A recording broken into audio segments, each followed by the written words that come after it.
Will come to order for the purpose of receiving public testimony on the FY24 budget. We're joined in the chamber by City Councilor Kateri Walsh. I know Councilor Michael Fenton is here and Councilor Sean Curran. We are joined virtually by Councilor Click Bruce, Councilor Tracy Whitfield, Councilor Victor Davila. And the first individual signed up to speak out is Mr. J. Juan Latore. Mr. Latore, the floor is yours and you have 3 minutes. Thank you, Mr. President. Juan Latore III, 122 Forest Hills Road, Springfield. Thank you for the opportunity to speak tonight on the fiscal year 24 budget. I'd like to quickly reiterate a couple of comments I made during our meeting in the Brightwood branch a week and a half ago. I'm very proud of our city and the work that the City Council, the Mayor's administration, and the administration and finance team have worked to put this together, but I do want to call out a couple of things. In 10 years, our budget has grown by 53%, while our population growth in the city has grown by about 2%. We certainly have a lot of taxpayers and businesses and homeowners in the city that are struggling with the cost of property taxes, and I anticipate that's going to continue into 2024. I noted 2 cities, Worcester, Massachusetts, and Hartford, Connecticut, as 2 great examples that I hope you all will look at as examples of cities that are providing services to the community with a smaller budget, in some cases significantly smaller. I was just looking at the multi-year financial plan for the city, and by fiscal year 27, it's projected that the city of Springfield is going to start the planning process with a $40 million deficit. Hard decisions, I believe, are in the future for this city. I think there's an opportunity to make some difficult but important decisions sooner than that date. I want to reiterate that the proposed 24 budget calls for 11.4 full-time employee positions to be added. And those should really be looked at tonight, because eliminating those new positions would not result in eliminating personnel currently employed. It wouldn't hurt our existing services, any of those natures. And with that, I'd just like to close in saying that I asked earlier this year that the senior property tax work-off program be implemented as part of this new fiscal year budget. My understanding is that there is a small pilot that is proposed that is certainly good, but I didn't read anything about it in the Elder Affairs prospectus in this budget, and I hope that councilors tonight will discuss that. I think it's really important to provide an opportunity for our seniors to work in our city and to work to reduce their property taxes. Thank you so much. Thanks for the work you do, and good luck tonight. Thank you, Mr. Latore. There's one additional individual signed up for public speak out. It's Mr. Steve Hooper. Mr. Hooper, are you present?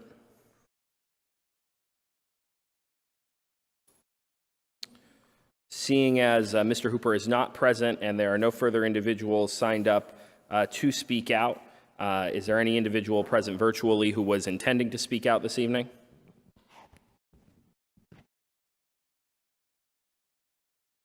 Seeing none, without objection, then we will now declare that the public speak out is closed, and we will adjourn until our special meeting at 6:30. Thank you.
City Council will come to order.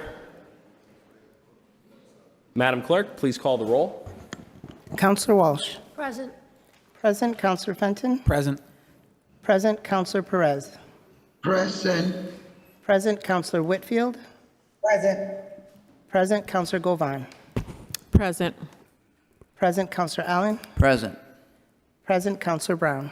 Present. Present. Counselor Hurst. Present. Present. Counselor Click Bruce. Present. Present. Counselor Edwards. Absent. Counselor Curran. Present. Present. Counselor Davila. Present. Present. Counselor Letterman. Present. Will the council and guests please rise and join us for a moment of silence This moment of silence is dedicated to the memory, legacy, and lives of Dora Robinson and Terry Rodriguez, two incredible pillars of our community who we lost recently.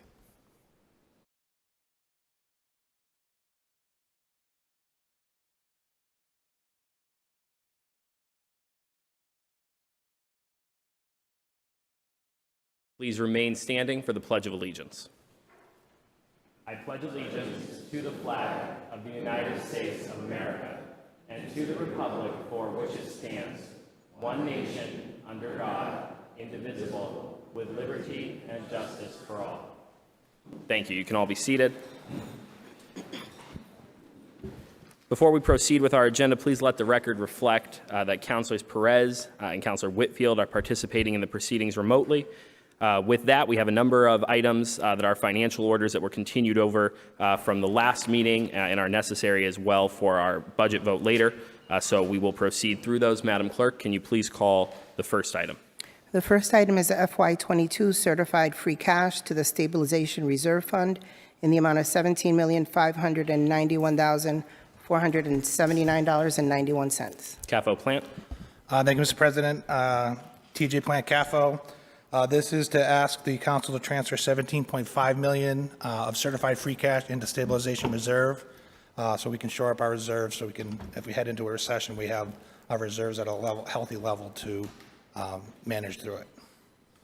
Thank you, Mr. CAFO. Are there any questions or deliberation amongst the council? Councilor Whitfield, followed by Councilor Hurst. Thank you, Mr. President.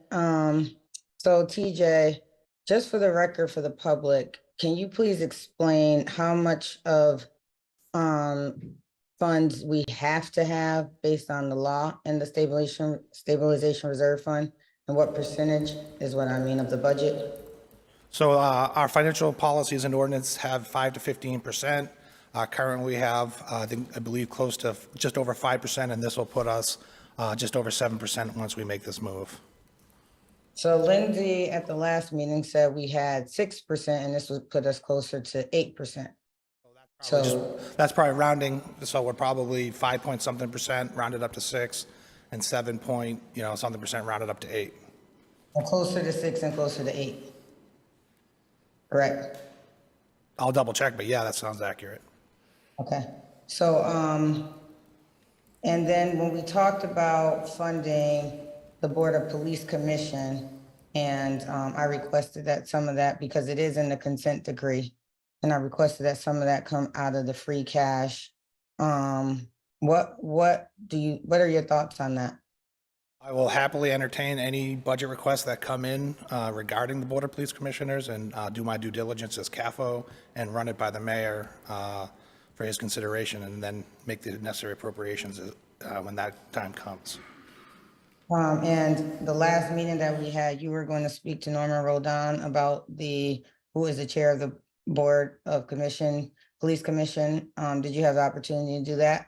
I have not had the opportunity. I'm not sure if information is public yet, so I'll defer to the law department, but I have not had a chance to talk to Norman Rodon as of yet.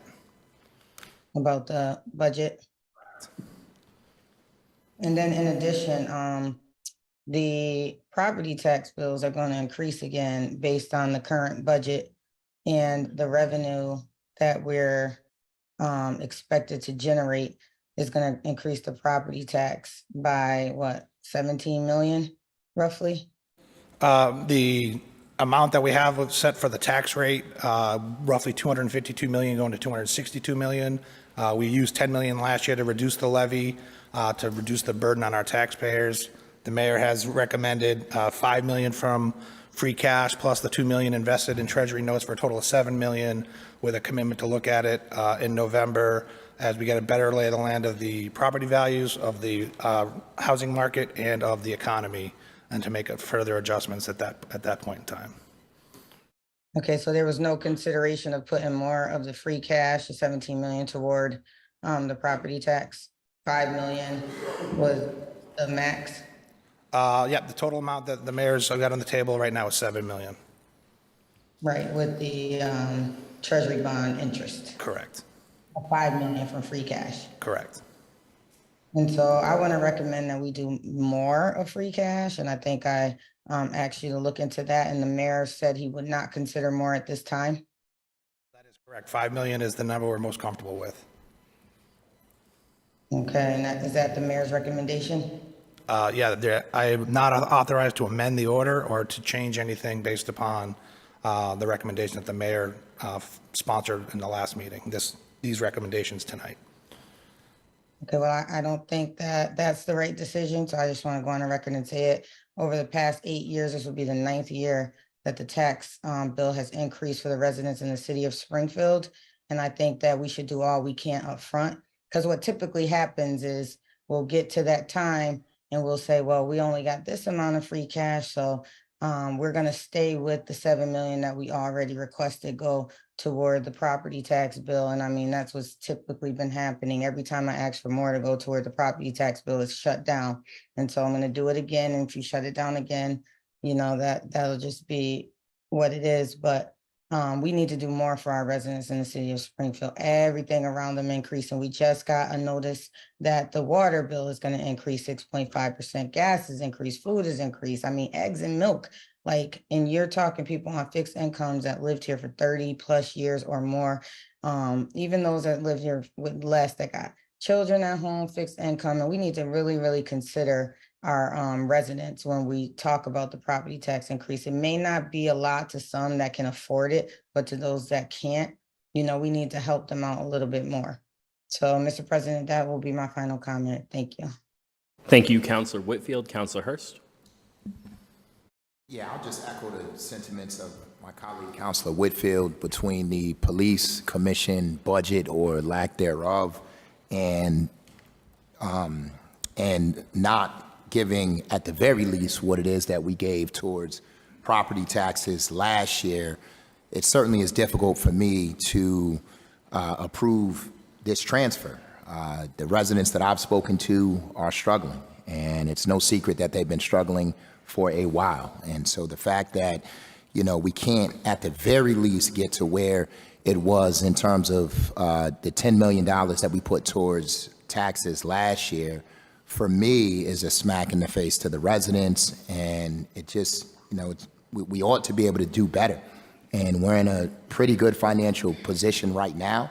And it just seems to me that we ought to do more for our taxpayers. So the police commission budget is something that I'm dumbfounded by.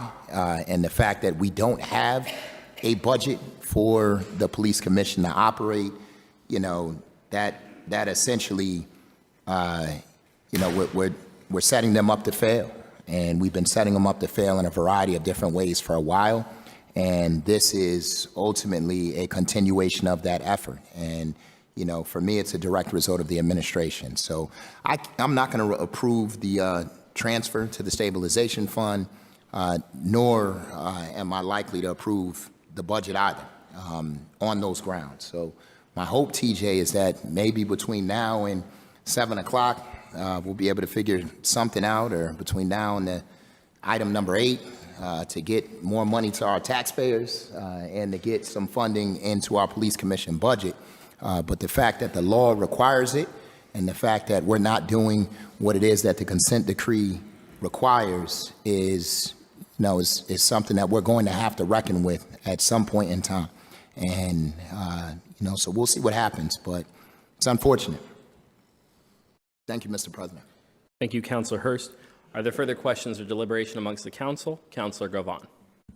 Thank you, Mr. President. And I'm not going to repeat what Councilor Whitfield and Councilor Hurst said. I'm in total agreement with that, as I have been from day one when I got on this council.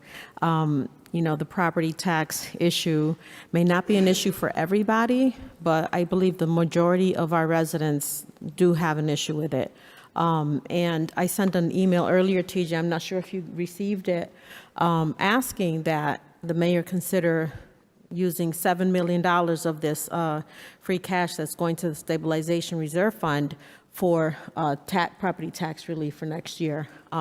Thank you for receiving that email. I didn't hear back. I'm assuming the mayor's in opposition of it. And I'm going to continue to advocate for our residents. You know, it's been said, and so I'm not going to say it again, but I think it's something that we need to do. Next year, it's an estimated that last year they went up by $200. This year, with the budget the way it is, it looks like it's going to triple. So that means they're going to get an increase of another $600 or $700. And that might not be a lot for some people, but for some people, that's, they're going to put them at a place where they might have to sell their house or they might have to move. And, we want people to stay in Springfield. And I've said that time and time again. And I want us to continue to think about what we're doing to our residents, right? Also, the Board of Police Commissions, they need a budget. And I don't know why we have to wait until there's a manual before we give them a budget. At least $10,000, $20,000 to start. I know that they need stamps, they need internet, they need an office. We could see what that's going to cost. So I'm in agreement with my colleagues, and I'm hoping that we can do something for our residents. Thank you, Mr. President. Thank you, Councilor Govan. Are there any further questions or deliberation amongst the council? Councilor Davila? Thank you, Mr. President. Good evening, TJ. TJ, I'm going to be brief on my comments, although I did not expect to say a word. Let me start with the Police Commission first. I do concur with my colleagues. I'm also dumbfounded that they don't have a budget yet. But TJ, I also think that there is an equation missing to that component, and that is the police commissioners themselves. It only does not befall on you and the administration to make sure this gets done, but also on themselves, on the current chair of the police commission. It takes two to tango, and we'll encourage both of you to get together and get this done, because as our colleagues have said, it's in the consent decree, and they do need a budget. I know in the past, people from the administration have questioned the need for a budget. But this room is filled with directors today, and every single person including you and me, know that they need a budget. And I have no doubts, TJ, that it's going to get done. But I also publicly call on the police commissioners to reach out to you and do their part and create a budget, because not everything should fall just on you, TJ. As I say, it takes two to tango on that. Regarding the property tax, I have expressed before that I'm very concerned. We all know that the home values on average have gone up 35%. Taxes will go up. Let us not be naive about it, unfortunately. And you say something in the last meeting that kind of tilted me, and that is that if we don't approve this transfer, and correct me if I'm mistaken, TJ, we are in jeopardy of getting reimbursement at the federal level. Is that correct? No, it would be the Or state level? The state level, Mass Department of Revenue. This flows back to fiscal 23's free cash process. Right. If we don't move it before June 30th. And so if there's a delay in reimbursement, that will definitely impact services and the whole operation of the city, correct? The operational budget? Well, what the risk is that if we have a negative balance for any grant, because we're waiting for a reimbursement from the federal or state government, that they will, quote unquote, ding you on free cash by having it, adversely impact the number, so they could reduce it by that amount. Right, and so the people at home understand, so not transferring this money will have a negative impact on the city. It's the safest move is to get it into the stabilization reserve, so we have it in our bank account, not subject to any more DOR review. I understand. TJ, as I said in the last meeting, I am going to take, some people may disagree with me, the mayor's word on this, that he's going to look at property tax. I hope I'm not proven wrong, but we'll see. We'll see what happens. Give the benefit of the doubt. Let us not forget, TJ, the water taxes are going up as well. So everything's going up but the salaries. And so I will reluctantly vote on this today in favor of this, but I do have expectations going forward, TJ. And again, as always, TJ, thank you for doing your due diligence. Thank you, Mr. President. Thank you, Councilor Davila. Are there any further questions? Councilor Brown, followed by Councilor Whitfield. I do have concerns when it comes to taxes and things, and I do understand that it's a very slippery slope. One thing we do have to understand, I've worked with the mayor's office and a lot of the different entities who deal with it, and we can do better. And I do try to speak about it when it comes, with the mayor. And from what I hear, and I'm just saying, if I'm incorrect, he's saying he's going to readdress it again, correct? Later down the road in October, it's a possibility where we can now, there is other funding that now we can now maybe submit in the future. Am I incorrect about that? No, that is correct. So we have a commitment to look at the lay of the land and how things are shaping up between now and October, November time when we certify fiscal 23's free cash. Okay, so where I'm looking at is, I know sometimes when it comes to budgeting and doing the certain layouts with the budgets, that's something that I'm very immersed with. That when you're forecasting, that you can't ever really figure out what might happen. But in the mayor's case, he did say that he's going to readdress it. Am I correct? In the future? Correct. Okay. And I'm not like 100% happy, but sometimes we have to learn how to I accept what's going to happen. I believe he will address it. I just think when it comes to the property taxes, it's a little bit more when it comes to forecasting to just try to spend free cash money. So I would hope that the mayor in the future, like he said, would entertain readdressing some more funds to the actual property tax. Thank you, Mr. President. Thank you, Councilor Brown. Councilor Whitfield. Thank you, Mr. President. Mr. President, what is our window of opportunity to have another special meeting if we had the opportunity for TJ to go back to the mayor to see if he would add more free cash tomorrow? Councilor Brown, Councilor Whitfield. Currently, we have tonight's special meeting. There is a special meeting scheduled for tomorrow night, but that meeting has on its agenda only the budget orders. So we would have to go to a third special meeting. We do have a third special meeting scheduled for Tuesday, June 27th, in the event that it is needed, and items could appear on that agenda. I believe we would need to post them, Madam Clerk, correct me if I am mistaken, by the 22nd in order to comply with open meeting law. So, Councilor Whitfield, if we were to not take up 1 through 7, the option would be to go to the 27th to do it. Okay, thank you. Thank you, Mr. President. And is Mayor Sarno in the room? He's not. He'll be here for the budget debate. He's not here for these ones. So he'll be here the budget debate tomorrow?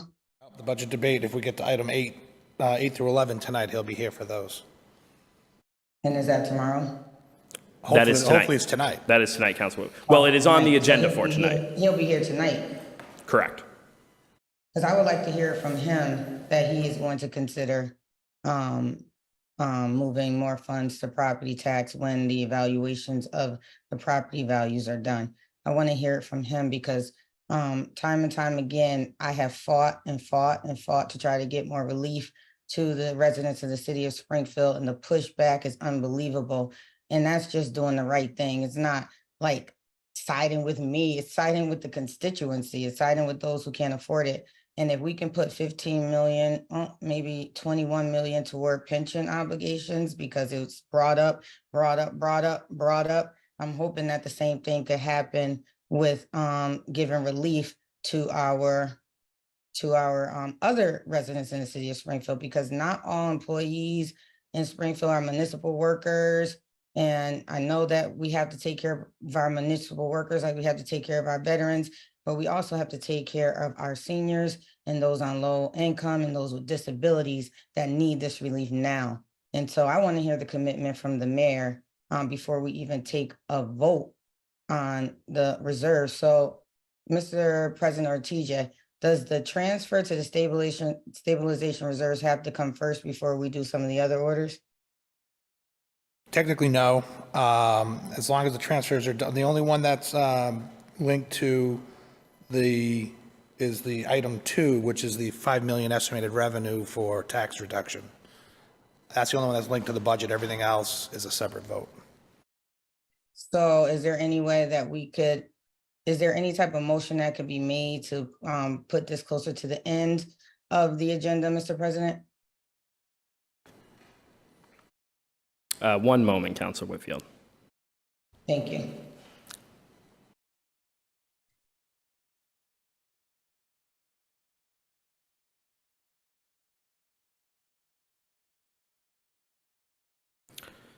Councilor Whitfield, I think theoretically, you could make a motion to take the remaining items prior to another item as we have done on occasion for other reasons. In other words, occasionally a councilor will make a motion to take an item out of order. I think that would probably be the most appropriate way for us to consider that tonight. I do believe that would have to be a unanimous vote in order for it to work, because essentially we would be straying from the public agenda that we posted, so we would be suspending our own rules. But we have done it in the past for other reasons. In other words, say you were to say we'd like to move to take item 2. So I believe that would be the proper motion to make if that was what you were looking to do. But it would, I believe, require a unanimous vote. That would be my interpretation of the rules. Thank you. Well, I would like to make a motion to take item 2 and move this item to after the rest of the agenda items that we could take prior to taking this item. I don't even know why this item came on the agenda first, but I guess that wasn't my call. I'm not the president. So I make a motion to table it. Thank you. I mean, to move it. All right, thank you, Councilor Whitfield. Councilor Whitfield, I interpreted your motion to be to take item 2 out of order. Councilor Brown has objected, so I don't believe we would have unanimous consent. Councilor Davila has registered a point of information. Councilor Davila. Thank you, Mr. President. I see that our esteemed colleague, Councilor Brown, has objected. But my question is, if we were to take item 2 out of order, item 1 and 2 out of order, would that be heard before item 8? Of course, I just want to make sure that if that were to happen, Yes, I mean, that's if the order it's going to we happen. sustained a motion to take item 2 out of order, we would take it right now. We would take Right, item but- 2 would be the next thing that we would take it But right now. we'll hear item 2 before 8. Correct. Okay, all right, thank you. So the matter before us is item 1 at this time. Is there any further questions or deliberation on item 1?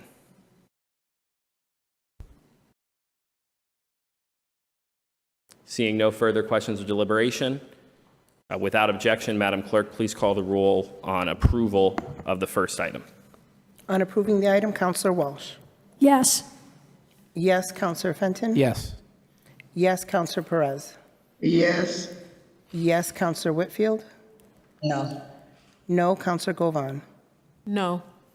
No, Counselor Allen. yes, Yes, Counselor Brown. Yes. Yes, Counselor Hurst. No. No, Counselor Click Bruce. Yes. Yes, Counselor Edwards. Yes. Yes, Counselor Curran. Yes. Yes, Counselor Davila. Yes. Yes, Counselor Letterman. Yes, the votes are sufficient. The transfer is approved.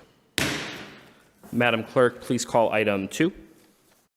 Item 2 is a transfer FY22 certified free cash to FY24 estimated revenues in the amount of $5 million. CAFO plan. Thank you, Mr. President. To the council, this is the $5 million that I mentioned in my previous remarks. It's going to be set aside to reduce the tax rate for fiscal 24's budget when we set the tax rate. Thank you, Mr. CAFO. Are there any questions or deliberation amongst the council? Councilor Hurst? Just want to reiterate that we need to do more than this $5 million towards tax relief. Thank you, Councilor Hurst. Are there any further questions or deliberation? Seeing no further questions or deliberation, Madam Clerk, without objection, please call the roll on item 2. On approving the item, Counselor Walsh. Yes. Yes, Counselor Fenton. Yes. Yes, Counselor Perez. Yes. Yes, Counselor Whitfield. Yes. Yes, Counselor Govan. Yes. Yes, Counselor Allen. Yes. Yes, Counselor Brown. Yes. Yes, Counselor Hurst. Yes. Yes, Counselor Click Bruce. Yes. Yes, Counselor Edwards. Yes. Yes, Counselor Curran. Yes. Yes, Counselor Davila. Yes. Yes, Counselor Letterman. Yes, the votes are sufficient. The transfer is approved. Madam Clerk, please call item 3. Item 3 is a transfer FY22 certified free cash to Neighborhood Enhancement Fund in the amount of $3 million. CAFO Plant. Thank you, Mr. President, to the council. This is the creation of a new neighborhood enhancement fund, seeded with $3 million from the free cash. That'll go towards different investments into our neighborhoods. Thank you, Mr. CAFO. Councilor Davila. Thank you, Mr. President. TJ, this money will have to be, this is for the, maybe, I don't know if I'm confusing myself with the funds here, but this is not the $100,000 for each neighborhood? No, that's ARPA funding. This is a separate set of funding that's going to be a little more flexible than the ARPA rules as they exist. That's the intention anyway. And this is specifically for improvements? Yeah, for different neighborhood improvements, beautifications, all the different land improvements, other things that the neighborhoods might need. Okay, thank you, TJ. Thank you, Councilor Davila. Councilor Whitfield. Thank you. I'm just trying to understand how this fund will work. So, is it gonna go to property developers? No, that's not the intent. The intention would be, the intention of it is to actually, depending on what the request is to do the neighborhood, it might go to the DPW or the Parks Department to do the projects as they're being requested based upon meetings with the neighborhoods. Okay, so this isn't meant to go to developers to build a property somewhere downtown, No, in I Stone mean, Square? no, the intention really is just to kind of allow the neighborhoods to have access to flexible funding to do some different improvements in the different neighborhoods. So it definitely goes to like city departments to do these improvements? Correct. How is the money requested? Like, how does this fund work? So we're going to put together the process this summer so we can have that out for our neighborhoods to consider. That's going to be coming from my office. Once we kind of get this approved, we'll start putting pen to paper on what makes the most sense. And then we'll get it out to the neighborhoods. I don't understand how we approve a transfer to a fund and we don't even know what the process is. That seems a little bit backwards to me. It seems like we should know the process before we transfer the funds, because we have the fiduciary oversight to make sure that the funds are spent appropriately. And some of my past experiences, that has not been the case. So it seems like we put the cart before the horse. And I don't think that that's the appropriate thing to do. We should at least know the process. We should at least know what the plans are, because same thing could happen. You know, with the funds, you could take it and do whatever you want with it because there's no process. So I don't think that I agree with this transfer to this new stabilization fund, because we don't even know how it's going to be spent yet. We don't know what it's going to be spent on. We don't know how it's going to be requested. That doesn't make clear sense to me. Just transferring money so you could do whatever you want with it. To me, there's nothing. There's nothing for us to go on. So because of that, I cannot approve this transfer. Thank you. Thank you, Councilor Whitfield. Councilor Hurst. I just want to remind my colleagues that we did the exact same thing with the $123 million of ARPA funding, and we're all regretting it, or certainly most of us are regretting it. So I, too, echo the sentiments of my colleague. I want to know what this money is being spent on before I approve anything. And as it comes before us, then we can, if we think it's a good use of funds, then we can approve it. But right now, you know, if I think about the ARPA process, it was an absolute disaster and flawed to the 10th degree. And so I'd like to see how this money is going to be allocated, what neighborhoods it's going to be allocated towards. You know, there may be a lot more that is needed to be done in, let's say, Ward 4 or the Mason Square area than, you know, maybe Six Corners or Forest Park. And, you know, I just, the fact that we don't know how these decisions are going to be made in terms of what is necessary and what is priority and what makes sense, to approve the money blindly just doesn't make sense to me. So I too cannot approve this. Thank you, Councilor Hurst. Councilor Govan. Thank you, Mr. President. TJ, you said that this is an enhancement, neighborhood enhancement fund that's being created. Correct. So does that mean that like every year we might put money into it? My hope is that if we get a very successful program off the ground, we can figure out ways to fund it and continue it going forward. This really is in response to the needs and hearing from the neighborhoods that, you know, I know a lot of them, because of the ARPA funding, are going through some planning processes.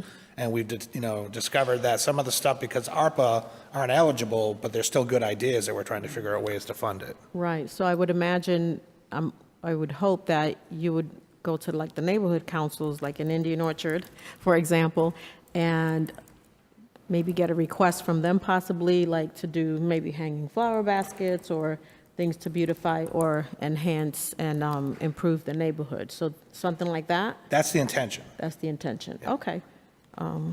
I like the idea because I feel like it's going right back to the residents.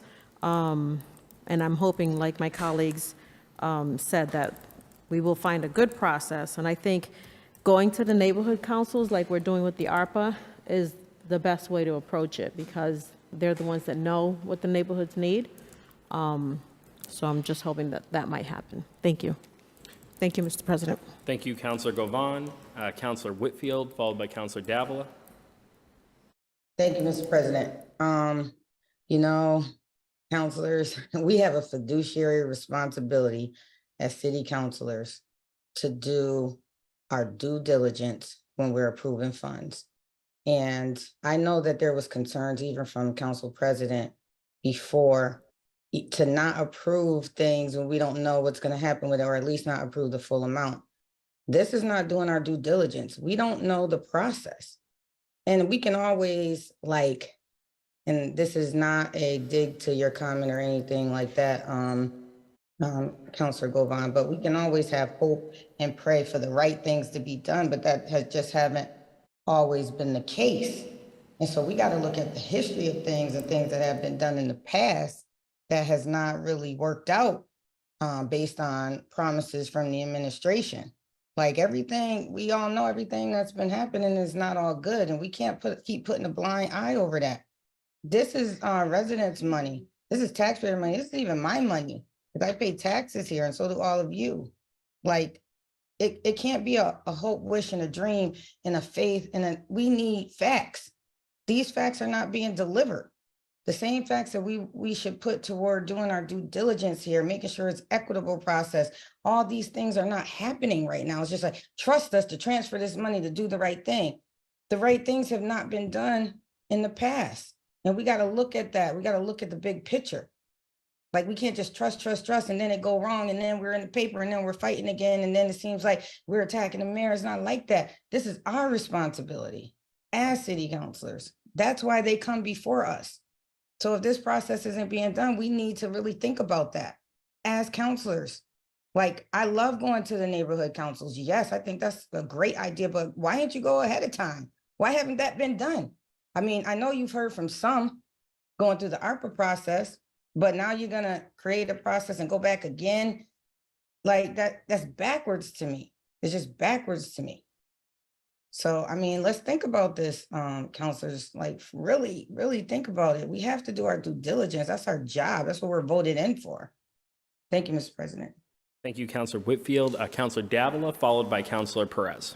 Thank you, Mr. President. TJ, I echo the sentiments of Councilor Govan that I too like the idea, and We all want clean, beautiful neighborhoods, of course. But I do have some questions, TJ. So I just want to make sure that I understood you correctly. We don't have a process for this yet, correct? We're asking to move the money so it doesn't get caught up in next year's free cash. So that's the slight bit of urgency. And we're going to create the process that allows us to have flexibility to do I understand. what the neighborhoods want to do. Do you have a list of proposals already? Oh, I would imagine some of the planning processes that are happening just with the ARPA funds, we're going to have things that if they don't get funded by ARPA, we'll have some other funding to be able to do. But does anybody within the administration on their desk somewhere has a list of proposals that may benefit from this? Oh, I'm sure transfer? that we got lists, I'm sure we have lists between us and economic development and community development. There's going to be lists from different conversations we've had. Right. But I don't have anything formal, concrete for I this understand. funding right now. I understand. TJ, I think this is a good idea. I like it. But I know you understand this is a chunk of money. $3 million is not a significant amount of money. And so we're going to make sure that we spend the people's money right. As I've always said, I was elected to do a job on behalf of the people, and this is part of the job. I like the idea, TJ, but I have questions. And I don't feel comfortable voting on something that I have questions on, particularly $3 million of people's money. So instead of voting against it tonight of the transfer, I think what I'm going to do, TJ, is to get more information, is to make a motion to send it to the Finance Committee so that we can properly talk this more. And I'm sure that under the leadership of our esteemed colleague, Councilor Allen, this will be vetted out on her more. So that's my motion, Mr. President. Councilor Davila has made a motion to refer item 3 to the Finance Committee. Is there a second? Motion has been seconded by Councilor Click Bruce. Is there any discussion on the motion to refer item 3 to the Finance Committee? Seeing no discussion, Madam Clerk, without objection, please call the roll on referring item 3 to the Finance Committee. A yes vote will refer the item to Finance. A no vote will return us to debate. On the motion to committee, Counselor Walsh. No. No, Counselor Fenton. No. No, Counselor Perez. No. No, Counselor Whitfield. Yes. Yes, Counselor Govan. No. No, Counselor Allen. No. No, Counselor Brown. No. No, Counselor Hurst. Yes. Yes, Counselor Click Bruce. Yes. Yes, Counselor Edwards. No. No, Counselor Curran. No. No, Counselor Davila. Yes. Yes, Counselor Letterman. Yes, the votes are insufficient. The motion fails. We'll return to regular debate on item 3. Councilor Davila, the floor remains with you. Thank you, Mr. President. I see my colleagues have no appetite sending this to committee.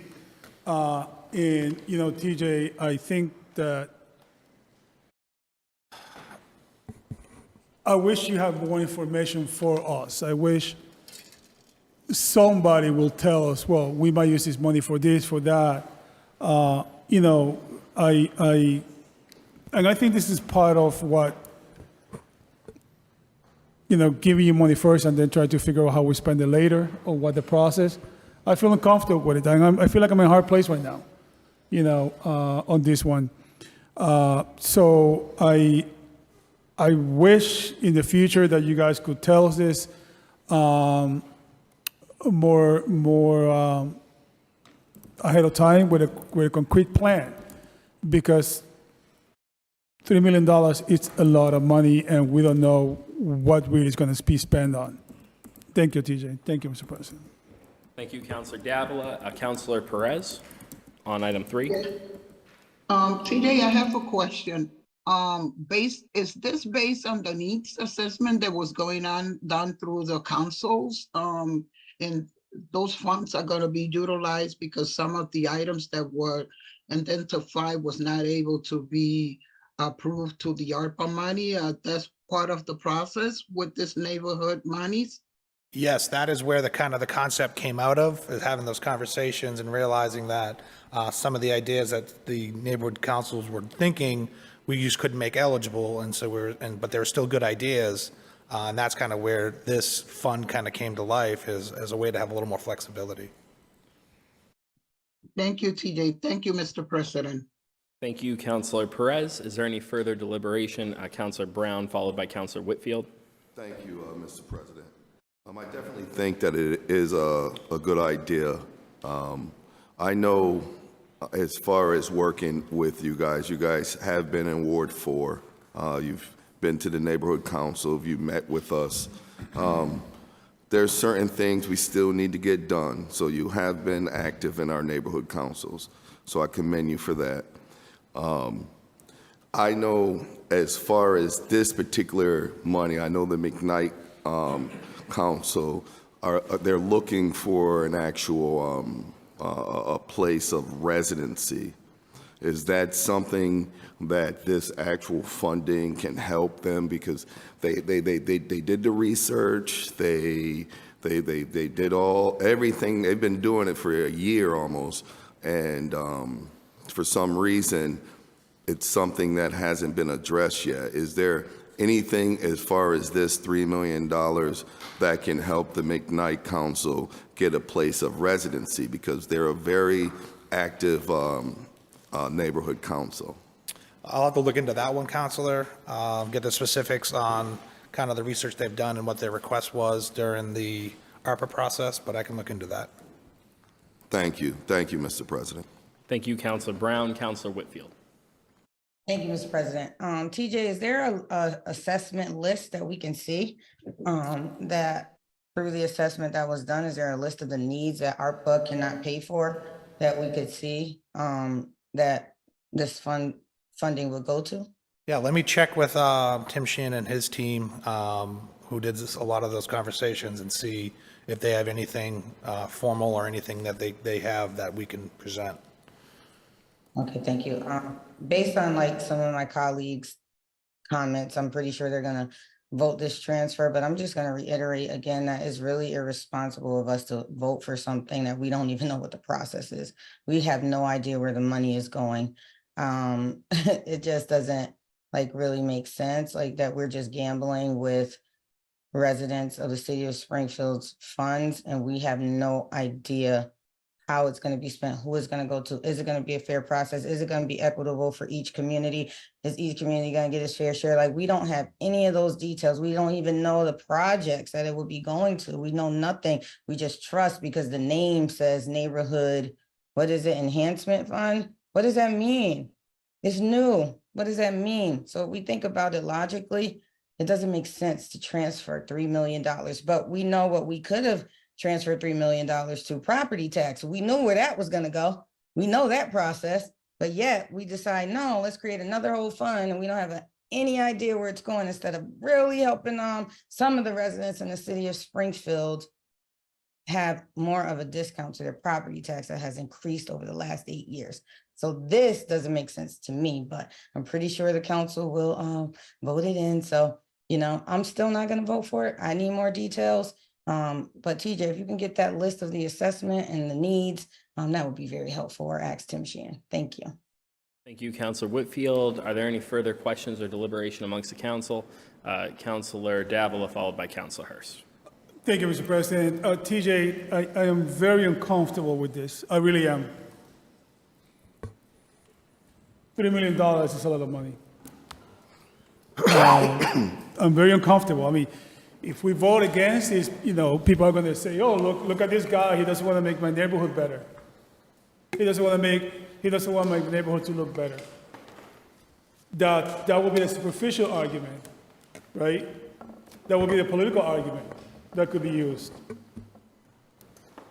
But where's this money going to go? I mean, you guys don't have a process yet. And when I say you guys, I don't mean you personally, TJ, and I know you know that. And one of my colleagues is right. Look at the fiasco and the debacle of ARPA money, right? Where we approved $123 million, and there was a lot of questions. And you know, I know that, you know, politics is very strange, very strenuous. It's a contact sport. But darn it, we're here for the people of the city of Springfield. I don't know where this money is going to go. I don't know who has a friend, who knows somebody, who knows what. And you know, or who's going to have priority over something else. You know, when people really, you know, could make faces or could roll eyes or do whatever it is the heck they want to do. That's on them.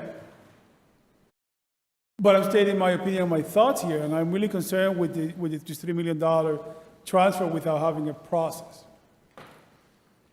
And it's not the first time that we're given something to be transferred with our full explanation or a process. I see that the committee has no appetite to send, this honorable body has no appetite to send this to committee. I respect that. But I'm really concerned how this money is going to be used. And most importantly, how are the things going to be scored? What project is going to have priority over the other one? I don't know. So, Mr. President, I do feel that perhaps Rule 20 should be applied here to get an analysis of how this will cost the taxpayers in relations to possibly reducing property tax.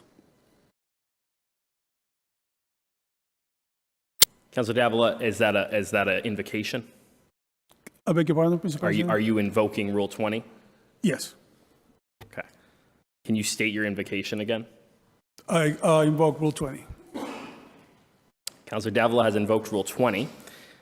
Rule 20 calls for a analysis by the comptroller relative to the impact of the financial orders transfer.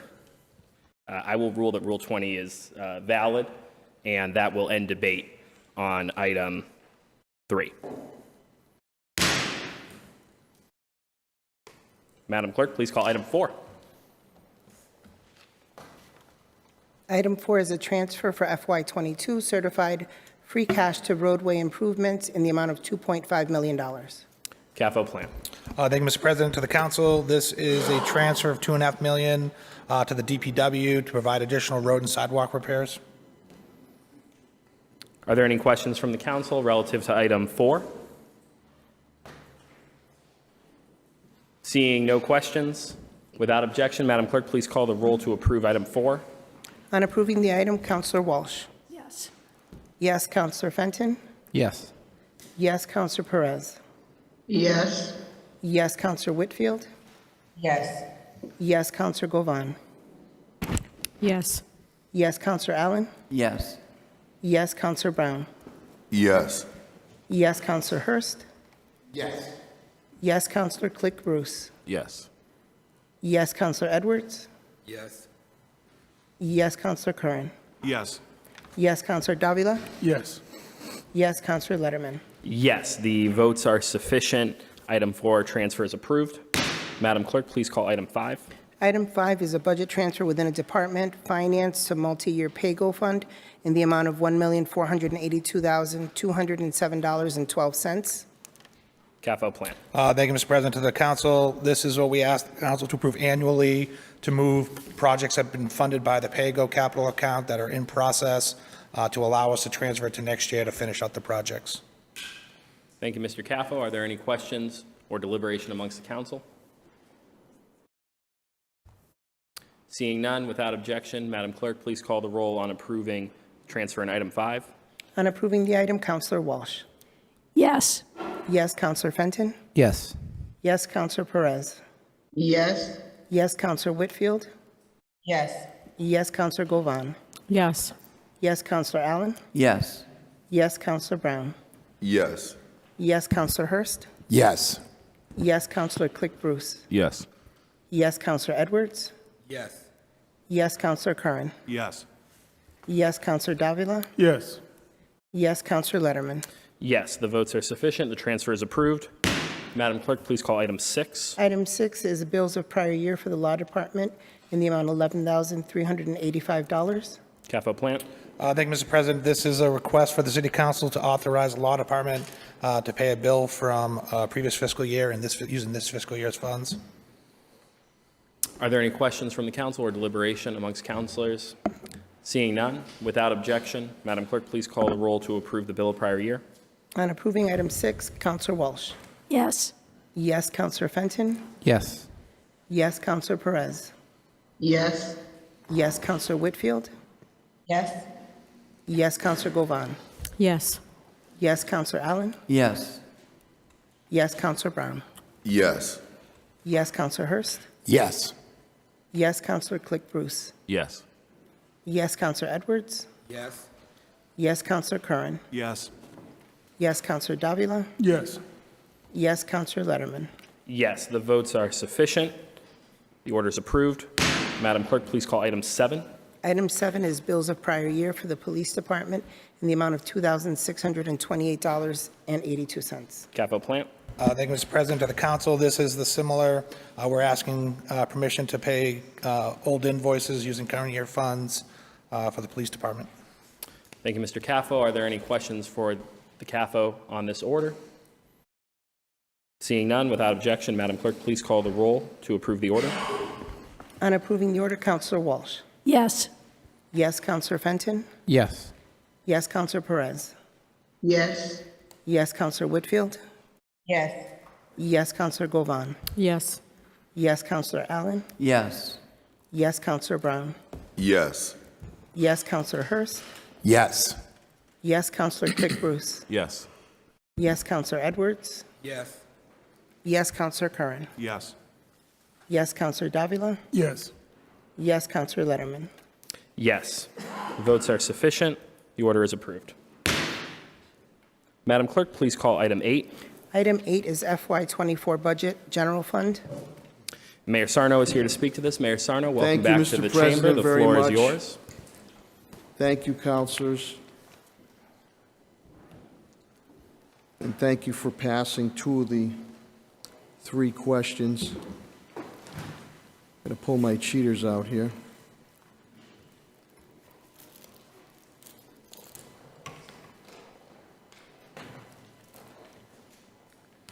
Mr. President, thank you, and to the council members also. I want to thank the finance team with CAFO TJ Plant, Deputy CAFO Lindsay Hackett, Aaron Hand, the Senior Budget, Treasurer Steve Londrigan, Comptroller Pat Burns.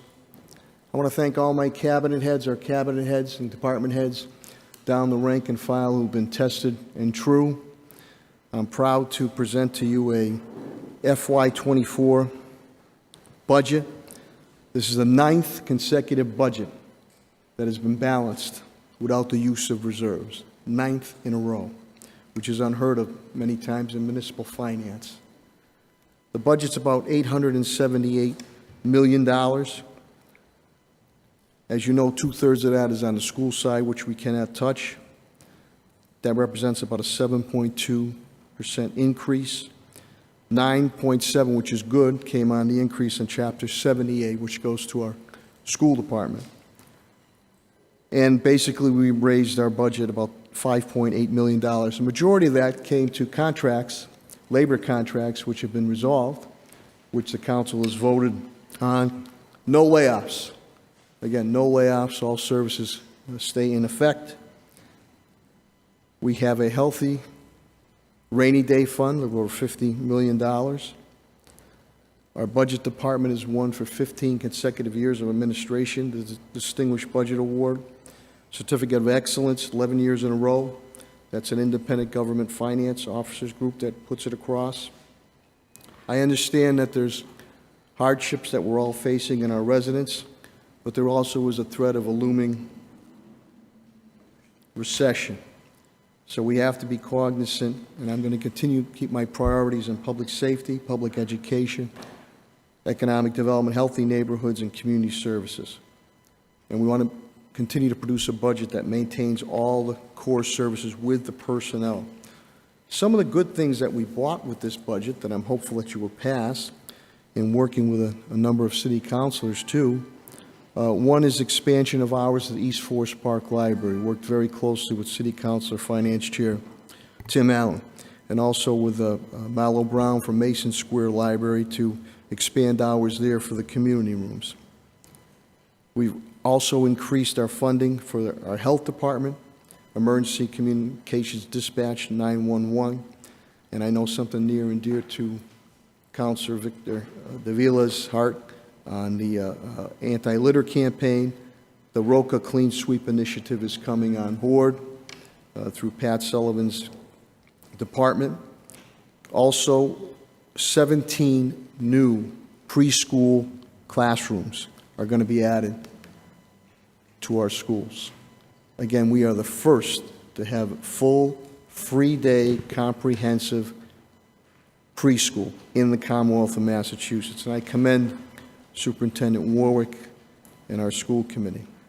Now, on the budget, again, about $587 million, $588 million is on the school side, about $290 million on the city side. All those reserves, the nearly $50.5 million in reserves, have been built on the city side, the city side. So when you look at the overall budget, that's a tremendous accomplishment. Now, I understand with the property tax issue, and we're going to continue with initiatives there, you've had a booming real estate market. You've had an inventory that is very, very low. And when those two things mix, prices are going to stay high. So what we've done with that, in FY21, I was able to offset the levy by about $1 million. FY22, about $2.5 million. FY23, which was unprecedented, $10 million to knock down that levy because of the strong fiscal management that we have here in the city of Springfield. It wasn't too long ago that we were facing bankruptcy 15, 16 years ago. And also we won that Eversource dispute, which I wanted to give that money back to the taxpayers. So what we are doing now, and I understand you did vote for that $5 million, and that's a start. And on top of that, the $2 million, and worked very closely with attorney City Councilor Mike Fenton on this initiative, that we're able to take advantage of our strong financial position and our reserves to go after the Treasury bonds, the T-bills, in which we pick up nearly 5%. 5%, 9 months to a year, automatically our money's making money. So that's $7 million just to start, off the top doing that. And we're going to continue to look as we see the numbers roll in from DOR, numbers that we have here as we did last year on it. Also what we did, working with the council too, just to remind you, the 41C clause, tax abatements, seniors, lifted that from $500 to $1,000. Reduced the eligibility age from 70 to 65 years old to give more seniors an opportunity. Here's the key word here, sustainability. Sustainability. People want to make these suggestions, and you do these short-term, unrealistic fixes, and you know what happens at that point in time? I'm not going to mortgage the city's fiscal health, because what happens at that point in time, you can't invest in neighborhoods, you can't maintain key city services, but this is what happens to the taxpayer. That short fix, the following year they get a huge balloon increase payment that comes across. So you have to be cognizant of that. So as we move forward, $7 million's on the table, and again, I thank you for voting in the $5 million, because without that, you would have started with $2 million. And I thank you also. I received an update that you voted. I want to do more roads and sidewalks. I hear from councilors all the time in neighborhoods, the $2.5 million. I understand you didn't vote on the $3 million. Again, these are neighborhood enhancements. I had nearly 40 meetings with neighborhood councils and civic associations during the COVID days, so we know what their wants and needs are. And many councilors, I've been out there with you, together, making announcements on neighborhood improvements that your neighborhood wanted and that we worked together on. So I'm hopeful that you can relook at that, and it gives us a little more flexibility, but that's going to go directly to the neighborhoods, whether it's aesthetic quality, whether it's infrastructure, beautification. You know, we've heard about it on it, so I'm hopeful that you can relook at that situation. The other thing that moving forward now is on, you know, we have to guard against the ebb and flow, what the economy is going to be with the local and our state and national economic landscape. Just want to let you know, I think it was a couple of weeks ago, myself, TJ, Lindsay, Stevie Lonergan, Pat Burns, Aaron Hand, we had to do a conference call with S&P, Standard & Poor's, because we felt that we had a strong case to go for an upgrade or enhancement. And that's exactly what we were able to receive. We have the highest bond ratings in the city's history. 15, 16 years ago, we were at junk bond status. We're now looking at AA, negative, stable, strong outlook. And everybody was given a negative outlook because of the pandemic situation. But they understood how we handled it. They liked how the questions they asked about how we're going to continue to be fiscally prudent. And we got a enhancement, which means less money when we bond to do projects. So that's extremely important with the rating agencies. Capital asset under Pete Garvey and team, over $750 million of new schools, and soon the DeBerry Swan School will be opened in August and September. In August, we just had the Brightwood Lincoln, which won a Gold Lead Award. $750 million. I just spoke with Jack McCarthy today of the Mass School Building Authority. Great friend. He's going to be retiring. He's been a great partner. The most in the Commonwealth of Massachusetts. The most. New schools and rehab schools, and I really commend Pat Sullivan and John Kerrigan, the whole team, and Pete Garvey. These are state-of-the-art new schools and renovated schools. And again, we won that LEED Gold Certificate Award. I know this is near and dear to President Letterman on the high performance and energy efficiency. Code enforcement is fully funded. That goes with Building Commissioner Steve Desolette and Housing Code Enforcement Director Keith O'Connor. And again, this helps ensure healthy neighborhoods and safe buildings throughout the city. And also the very, very welcomed and favorite program, the Mayor's Clean City Program. Tommy McCarthy and crew do a tremendous job. We send them all over the city. That's part of our components with code enforcement, the Roca Clean Sweep, DPW, Parks. DPW, and again, thank you for passing that $2.5 million. That goes to more roads and more sidewalks being done. As you know, with Chapter 90 funding, that has been, when you look upon it, you're getting 60% on the dollar now from what we've been funded before. I have put in requests to the governor, lieutenant governor, and our local delegation about increasing that funding on Chapter 9. In the meantime, can't wait. So 2.5, that goes to more sidewalks and more neighborhoods to do that. The sidewalk crew, which we created a few years back in working with the council, has been very, very popular. Again, the core service, single stream, recycling, trash, affordable bulk pickup right on the curb, yard waste pickup. We have to adhere to all the state requirements. That all continues. Economic development. As you know, you hear about a lot of the big projects. 31 Elm Court Square will be opening up shortly. The Gemini site. Here's the thing. Housing is an issue. So what has Chief Development Officer Tim Sheen and I have done? We've gone after housing projects. Projects, whether market rate or workforce development. So the Gemini site in the South End, that's home ownership. Home ownership there. State Street Corridor. The old school department building, workforce development housing, the old welfare department in the 300 block of the State Street. That's workforce development housing that we're moving toward on it. The Main Street Convention Overlay District, and I appreciate your vote, that's going to reinvigorate from state, Maine, going into our South End corridor with mixed use there. They said you're never going to build a garage. It'll never get done.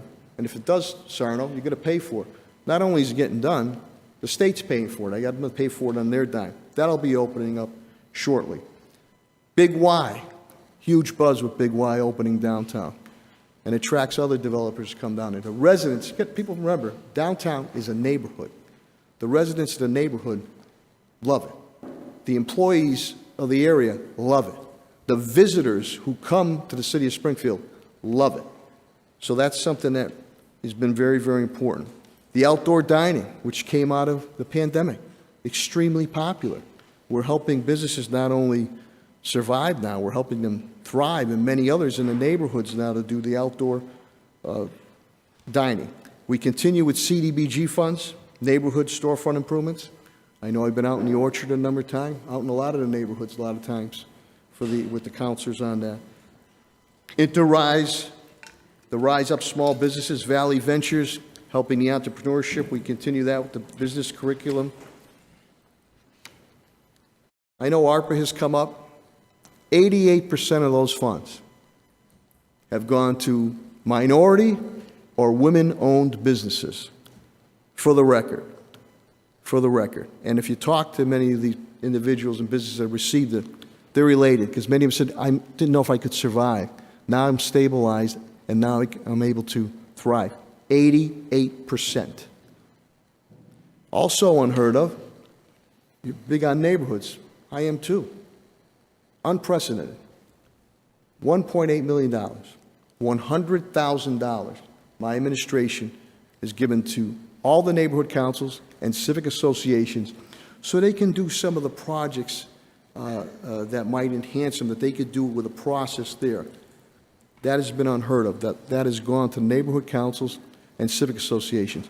Never been done in the city's history. Never been done in the city's history. Springfield Public Schools, education, Superintendent Ward has done a tremendous job. He just recently received a big award for the Massachusetts State Superintendents for his leadership and what he's been able to do. And you look at it, we made the return to full-time in-person classes. You look at our dropout rate, and I remember when we took office, dropout rate was hovering at about 14%. Now it's below around 3%. It was even lower before COVID happened. The graduation rate was ridiculous, unacceptable. Just a little over 50%, 86% right now. We're the only one, first and only one, offering full-day pre-K free of its kind in the Commonwealth, and we're adding 17 more new pre-K classes right in the neighborhoods where those kids go to school. You know what that does there? That means mothers and fathers or family members can go to work. They want to be able to work and know that their child is in a safe, nurturing environment. Elder Affairs, Sandy Federico and Commissioner Helen Carlton Harris. Again, listening to the seniors purchase a bus, a minibus back in 20, then COVID hit. That's back on, we delivered meals to homebound seniors during COVID, providing hot lunches to all our seniors now. Added positions, a transportation coordinator has been formed because those seniors are going to get out there and go on trips now, so we'll be able to utilize the bus and the minibus that we have. All sites have been reopened. Riverview, Hungry Hill, Claudio Concepcion Center, Fitness Center at the North End, and I know Councilor Perez is online. I hope you're feeling better. All new senior equipment, exercise equipment's been bought there. And of course, the Raymond A. Jordan Senior Center, it's just absolutely tremendous, the people that utilize that.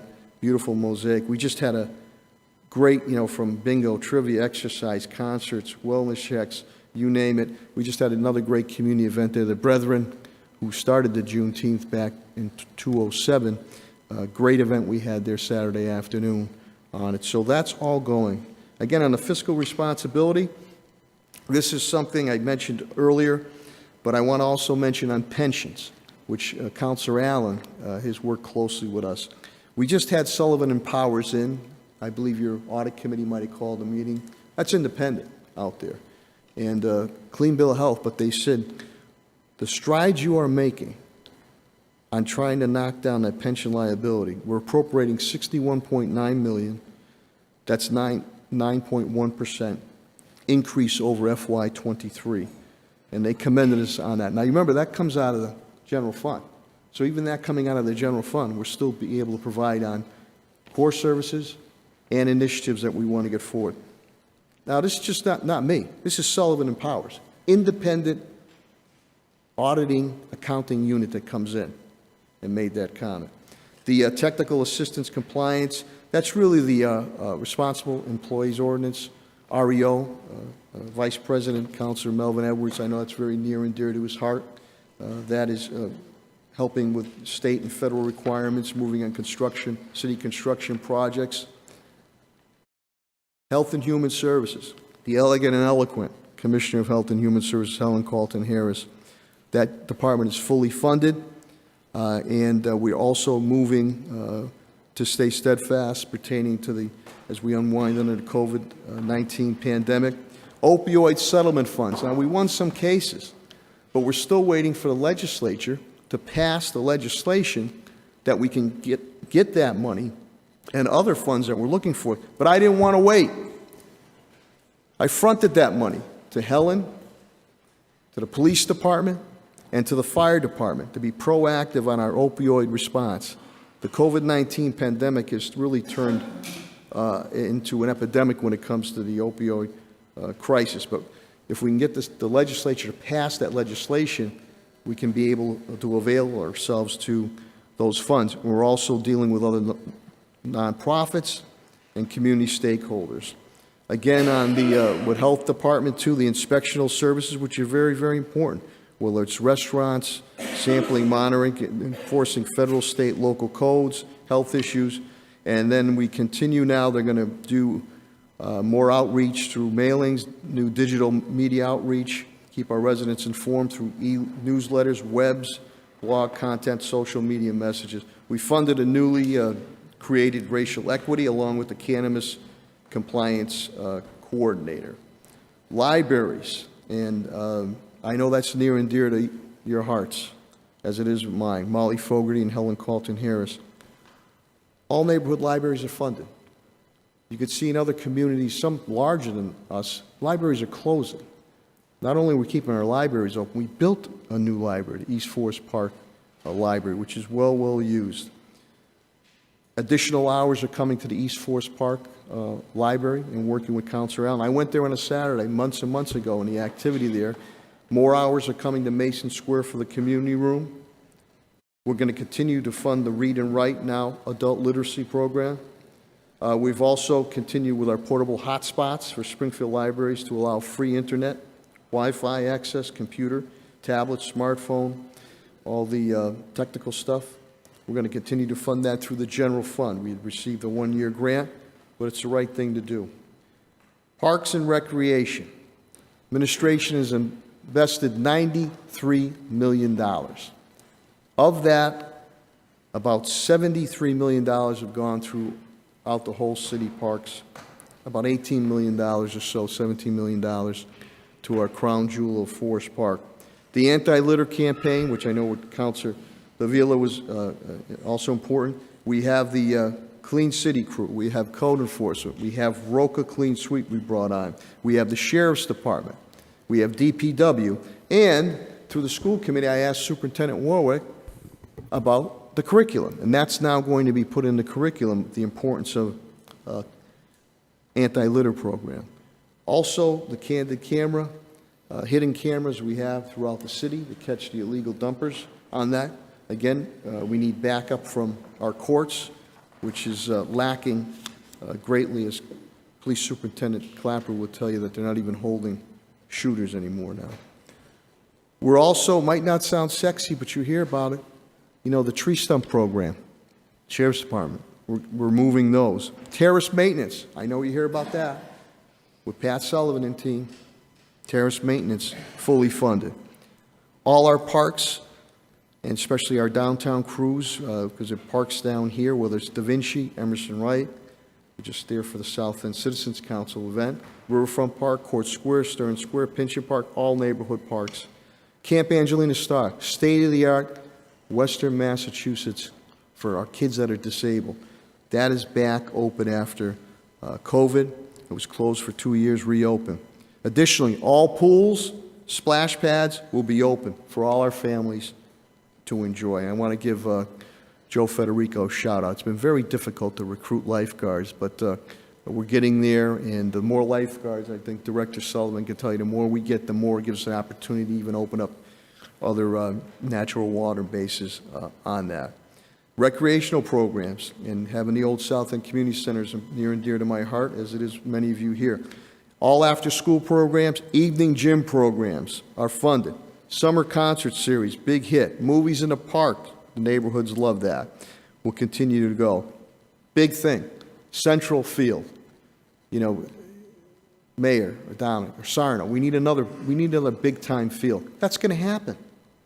That's going to happen. Duggan Field there, the Ted Plum Field will come back. That's going to open, the first phase is going to open this September. Now we'll have 2 state-of-the-art fields, and by the way, at Central, we're also doing over the baseball fields and other areas there, too. So you're going to get that state-of-the-art field fully funded. We've been very creative in getting that done, but we're also going to continue to honor Ted Plum, the field that was taken away during the construction of New Putnam Vocational Technical High School.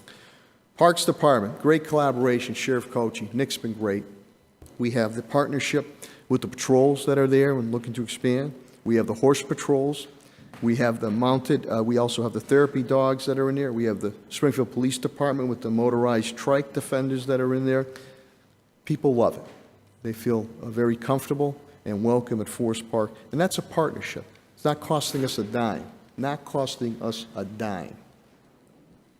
TJO, people love their pets and their animals, their dogs, with Lori Swanson, and of course that's under Helen Carlton Harris. We've added positions there. The adoption center will be reopening and was closed for appointment during COVID, and this will help keep both residents and pets safe in our city. So fully funded and added positions also for enforcement. Veteran Services, I know Director Tom Belton and Deputy Director Joe DeCaro, that's under Helen Carlton Harris, fully funded.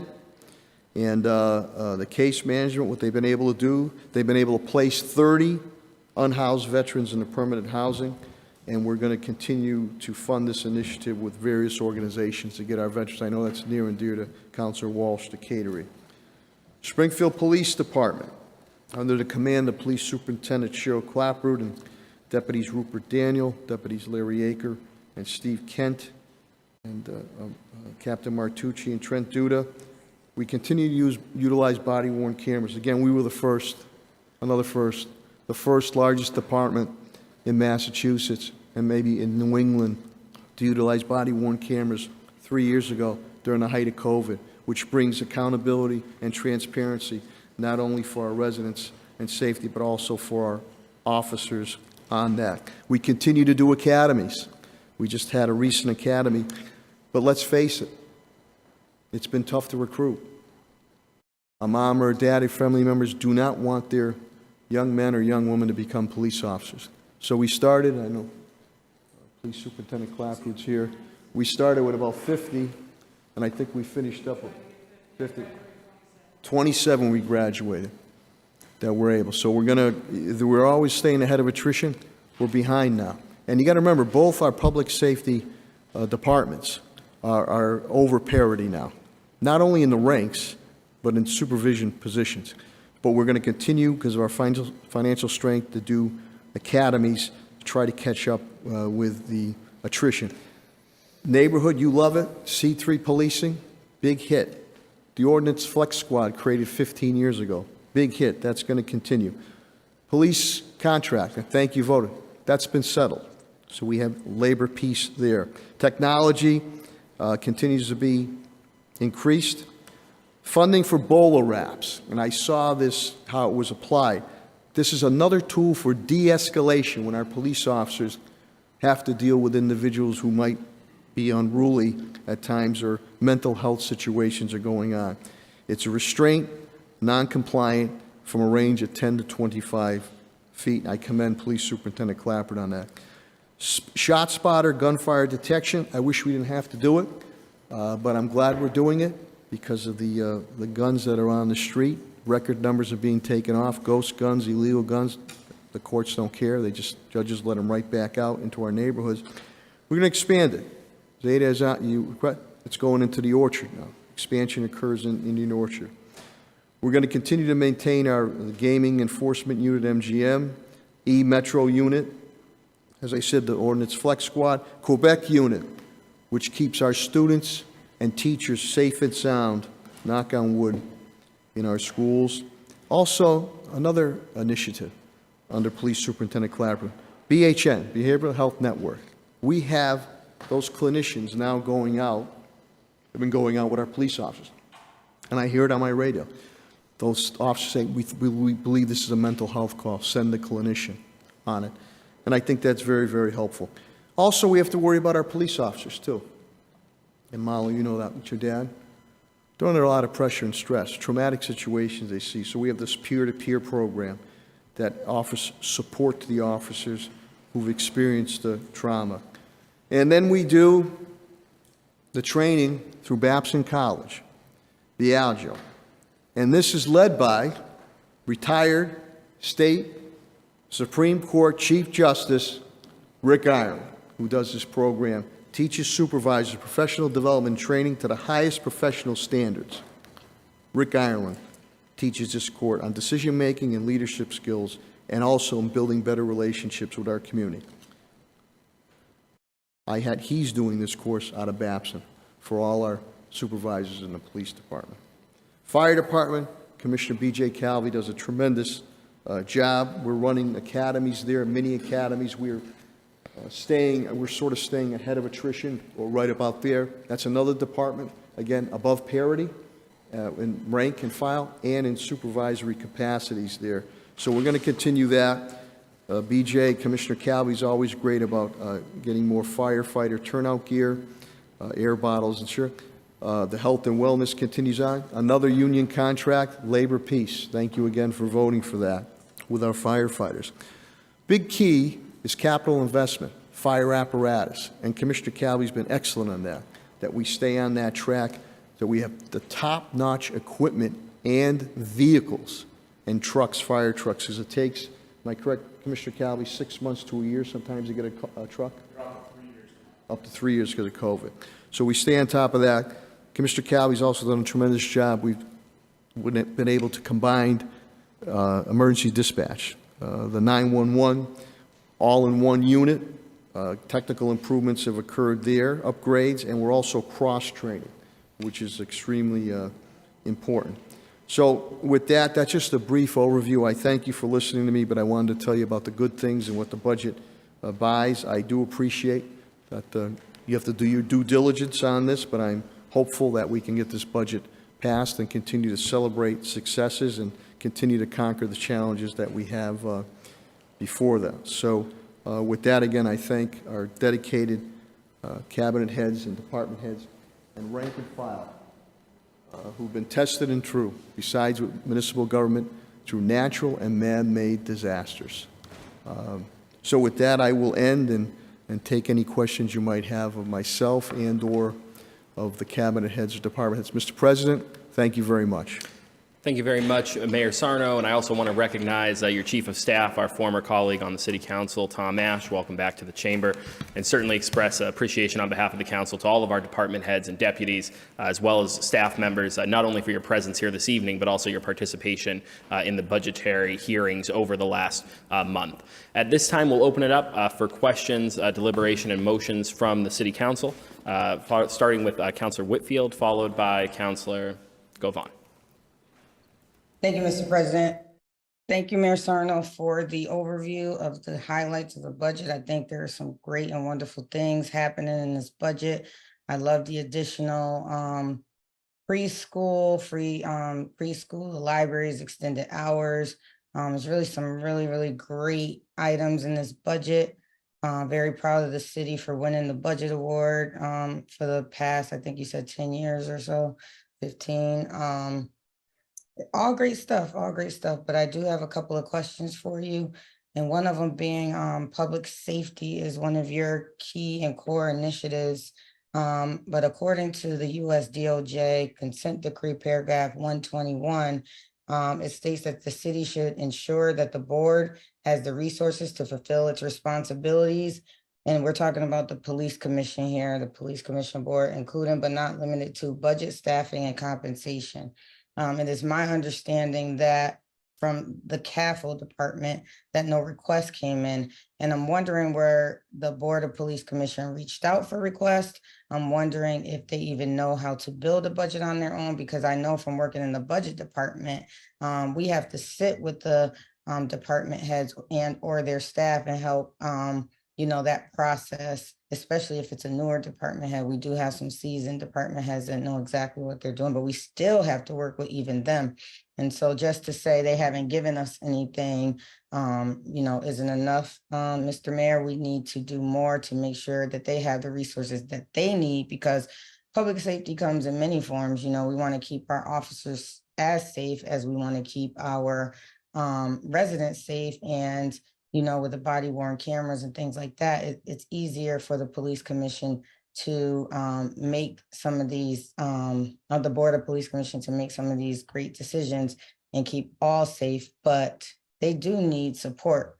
And so I wanted to hear your thoughts on that. The Board of Police Commissioners is fully funded, like many of our boards and commissions throughout the city, through the various departments they're associated with, which means the police department and the law department under City Solicitor Judge John Payne. So they are fully funded.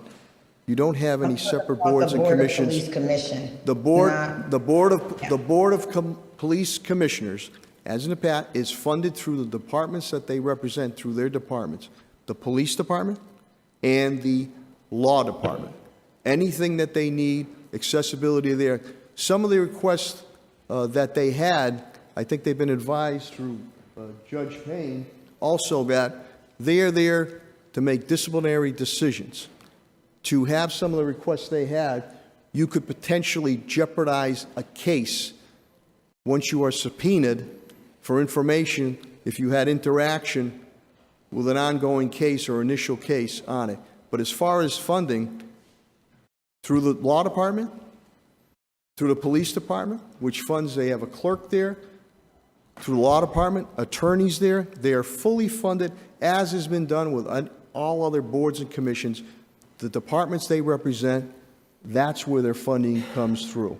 And I don't know if Judge Payne wants to clarify it all, but you could, they're giving out disciplinary, the final decisions edicts on that, which could be challenged by any previous information or interaction that occurs on that, if I'm correct, Judge Payne?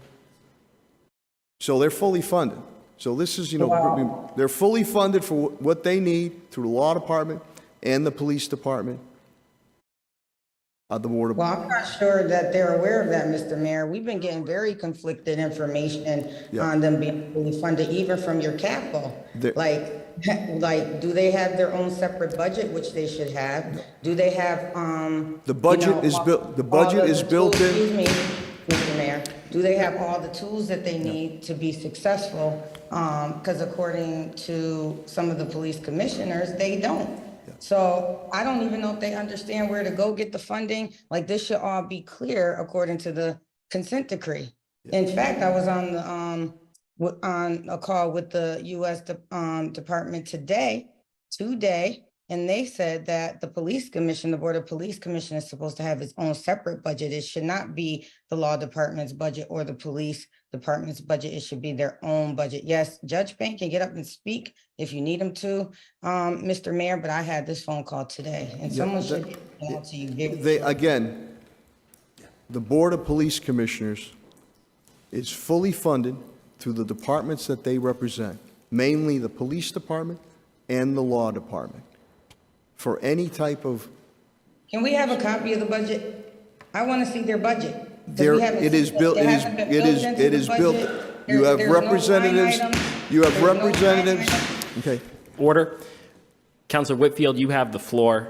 Councilor Whitfield, if you pose a question, certainly anybody testifying, including the mayor, can answer the question. We'll allow the mayor the time to answer the question. But Councilor Whitfield, you currently have the floor. Thank you, Mr. President. We haven't seen a line item budget for the Board of Police Commission. I don't know what that means when you say they're funded through the departments that they represent, because I don't know what that means. Where are the line item details? What do they get for staffing? What do they get for equipment? What do they get? Like, where is this information? Is it embedded in the line items of the law department? Is it embedded in the line items of the police department? Because we have been asking for it for weeks, and we have been told there has been no budget for the Board of Police Commission over and over again, even from your own CAFO, who should definitely know, since he does run the finance department, where this money sits, yet he didn't. he said he was going to speak to the chair of the board of the police commission and figure out what their needs are, and then figure out where we're going to get the funding from. Like, we have been having this conversation, and I don't know if you know about this, but I want to know where the line details are for the board of police commission, because it's our responsibility based on the law of the consent decree to make sure that we have it. This is what I was just told from them today. I'm going to have So- Judge Payne clarify, Counselor Mr. Whitfield. President, if I can. Mayor Sarno, I'm going to give you Again. time. I'm going to give you time to Okay. answer Okay. uninterrupted. Okay. Counselor Whitfield, Yeah. does that conclude your question at this time? The floor will remain yours, but does that conclude your question? Yes. Okay, Yes, thank you, Mr. Counselor Whitfield. Mayor Sarno. Once again, the employees of the law department, staff of the law department, and the staff of the police department assist that board of police commissioners. So you have legal representation there from the law department. You have clerical and other representation from the police department besides information, coming right from those departments. And if you've been to a board of police commissioners meeting, you will see that. You have a clerk that is there. I believe that's Lynn Vitavelli. You have attorneys that are there, whether it's Judge Payne himself or other attorneys that are there. And then you have police that is there.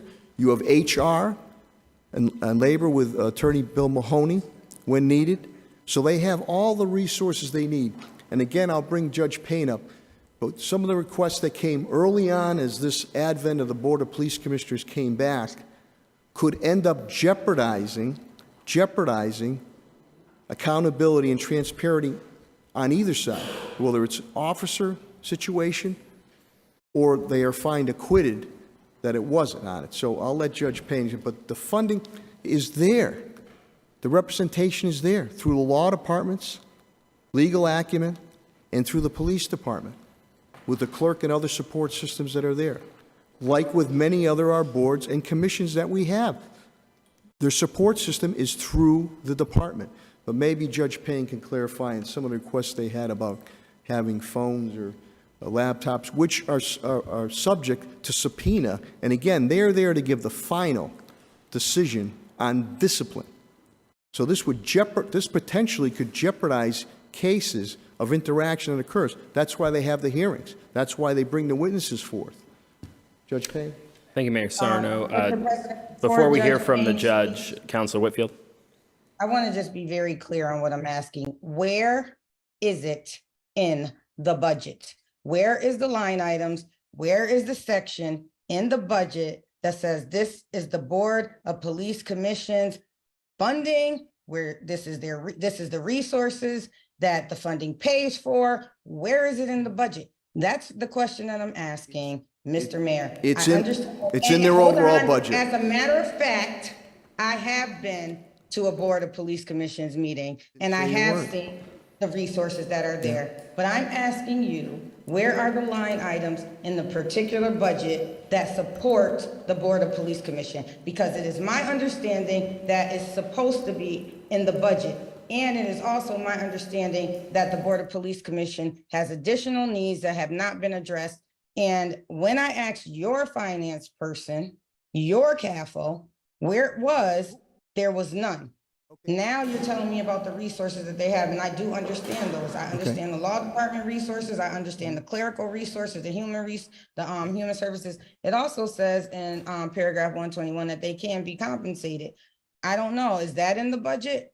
Are they being compensated? They're not being compensated, no. So I would like to know where it is in the budget. That's the question that I want answered, nothing else. Again, it's in the overall police budget and the overall law department budget, but Judge Payne just asked me, because he deals with DOJ all the time, he'd like to know who you spoke to that made that comment. Judge Payne? I will tell you exactly who I spoke to. I can tell you who was on the call. It was Michelle Long, it was Nicole Porter, it was Ariana Jean Johnson, and they will be contacting you, Judge Payne, for more clarity and information. Well, So I'd like to those were hear- the people that I was on the call with, so what else would you like to know? I'd like to know, I will speak with them all tomorrow, but quite frankly, they know what we have given the commission.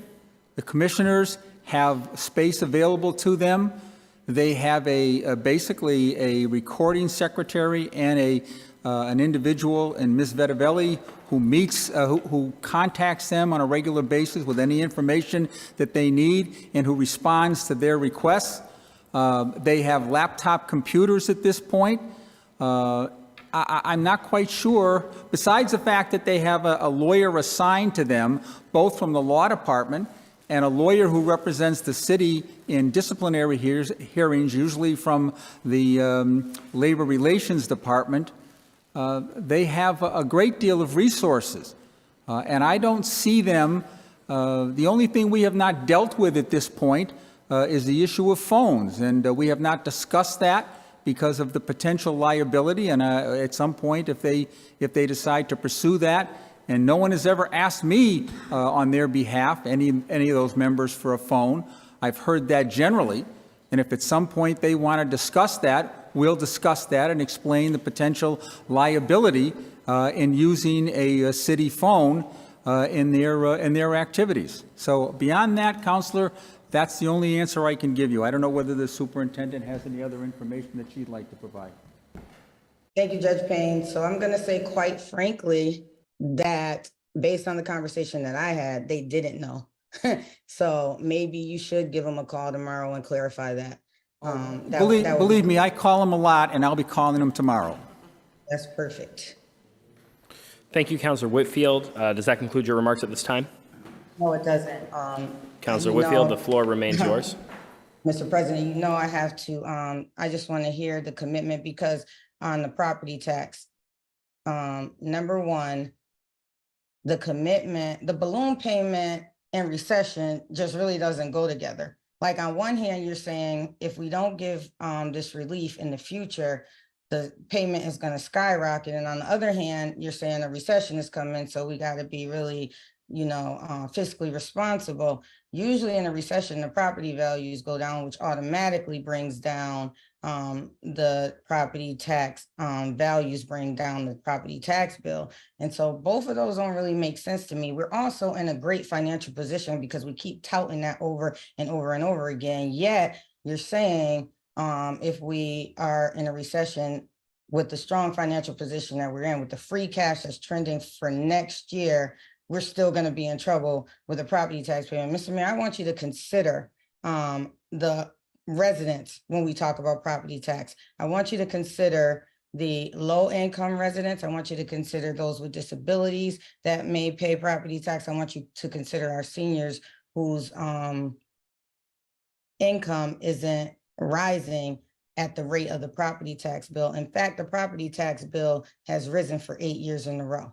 And I don't think that we've done the best that we can as a city, or as an administration, I should say, because some of the city councils are working very hard to give more relief as an administration, to do everything that could be done to help our seniors and those with disability and low income, and maybe single parents that live in the city of Springfield. And I'm glad that you're going to consider doing more, but that doesn't always come to fruition. You sometimes you don't budge, Mr. Mayor. And so we got to consider those factors. 9 years in a row of property tax increases. I know you got to be getting the phone calls on it, because I do. So I know you got to be getting the phone calls on it. And when we're in a position that we could do a little more, then we should do a little more. You can't say in one here we're going on a recession and the next saying balloon payment. Like, those two just don't go together. They don't mesh.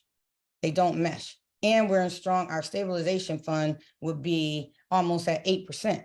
So if that is the case, we can take some funds out of the stabilization fund and use some of those, as long as we're over that 5% threshold, Mr. Mayor.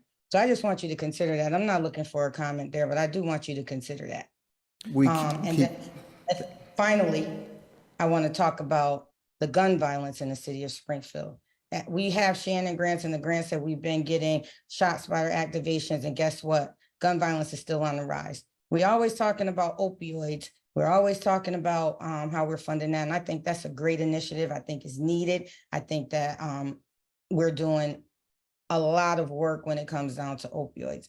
I don't see that same type of initiative going on when it comes to gun violence. In fact, I brought a gun violence initiative to you. We sat and we talked about it, and nothing was done. We never spoke about it before. We never talked about any additional funding. I think it was called Cure Violence, as a matter of fact.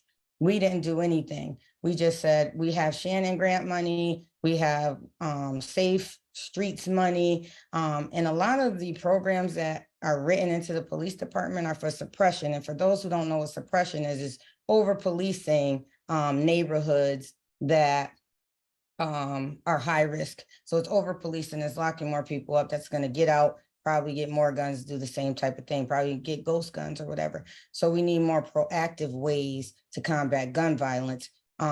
I love C3. C3 is a great initiative. It's great in the community. Being the co-chair of the Mason Square C3, the work that C3 is doing is absolutely amazing. Shannon Grant, the work that is being done in the community centers and other organizations that's helping with the Shannon Grant money is amazing. Even the police department is doing a great job with Shannon Grant funds. However, it's not enough. And we need to have more conversations about the gun violence. It's always on the rise. We need to have more conversations about unsolved homicides. We don't put a lot of attention into these factors, and I'm just trying to wonder why. Well, let me tell you something. We've invested multitudes of money in proactive youth development preventative programs, whether it's through the school system or nonprofits that I fund constantly on it. We just did, here's the key. I'm going to say it straight out. You want to decrease gun violence, not only in the city of Springfield, but the United States of America? You have to keep these 1 or 2% repeat violent criminal offenders locked up. We just made major raids on High School Union Street. 44 arrests. Before we could blink our eyes, 30 were already released. Heavy gun charges. We picked up a kid, a young man, third time, bracelet monitor on, with a machine gun on him. So we need some accountability and follow-up from our court system, which would be very advantageous. But we do have a compassionate side. When we went out there with our federal and state partners, state police and our federal partners from our task force, Sheriff Kochi, Nick also went out with his workers to deal with the prostitution to get them the help that they need. There is a multitude of programs. The Springfield Police Department has taken record numbers of illegal guns and ghost guns off the streets. Yet you turn around, and as quick as they're arrested, they're right back on the streets. There is a rhyme or reason for bracelets or monitors, for crimes that are committed, not hideous and violent crimes. You cannot put, these shooters just laugh at the court system and some of the judges. The other thing, too, that's important to make note of is that I'll continue my push for the bail reform legislation. I thank State Representative Angela Pupolo for continuing to file that to put us on equal footing here. Because you see, if a defendant doesn't like their bail or bail restrictions, they have the right from district court to kick it up to Superior Court. If they don't like it there, they have a right to ask for a single justice of the state Supreme Court to make that review.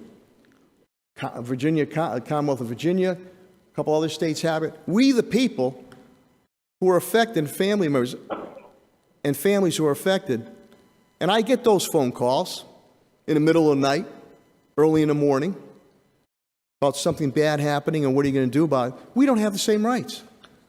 So if that individual who, through Police Superintendent Clapperud, our brave and dedicated men and women in blue, when you're out there building those relationships and they say, I helped you, and that person's right back on the street again, in my face, threatening my neighborhood, maybe for the third or fourth time, with violent offenses. So you want to really knock down gun violence, besides, and I agree with you, the preventative, proactive youth development program, it's near and dear to my heart. Old South End Community Center and my time with Billy Bennett in the DA's office. Keep those 1 or 2% repeat violent criminal offenders locked up behind bars. Keep them off our streets and out of our neighborhoods. You'll send the message, and then you will be knocking down crime. That's the missing link right now. How do you let a kid out third time on a monitor? And I know I have to listen to some judges or defense attorneys. You don't understand bail. I understand, but it's for them to come back. We get what they can afford. What about the rights? What about the rights of families and victims They're coming back all right. They're coming back after creating even more hideous, violent crimes. I'm out there in the neighborhoods. Doesn't matter what creed, color, or background. And what they say to me, they'll say, Sergeant, we want quality of life and we want public safety.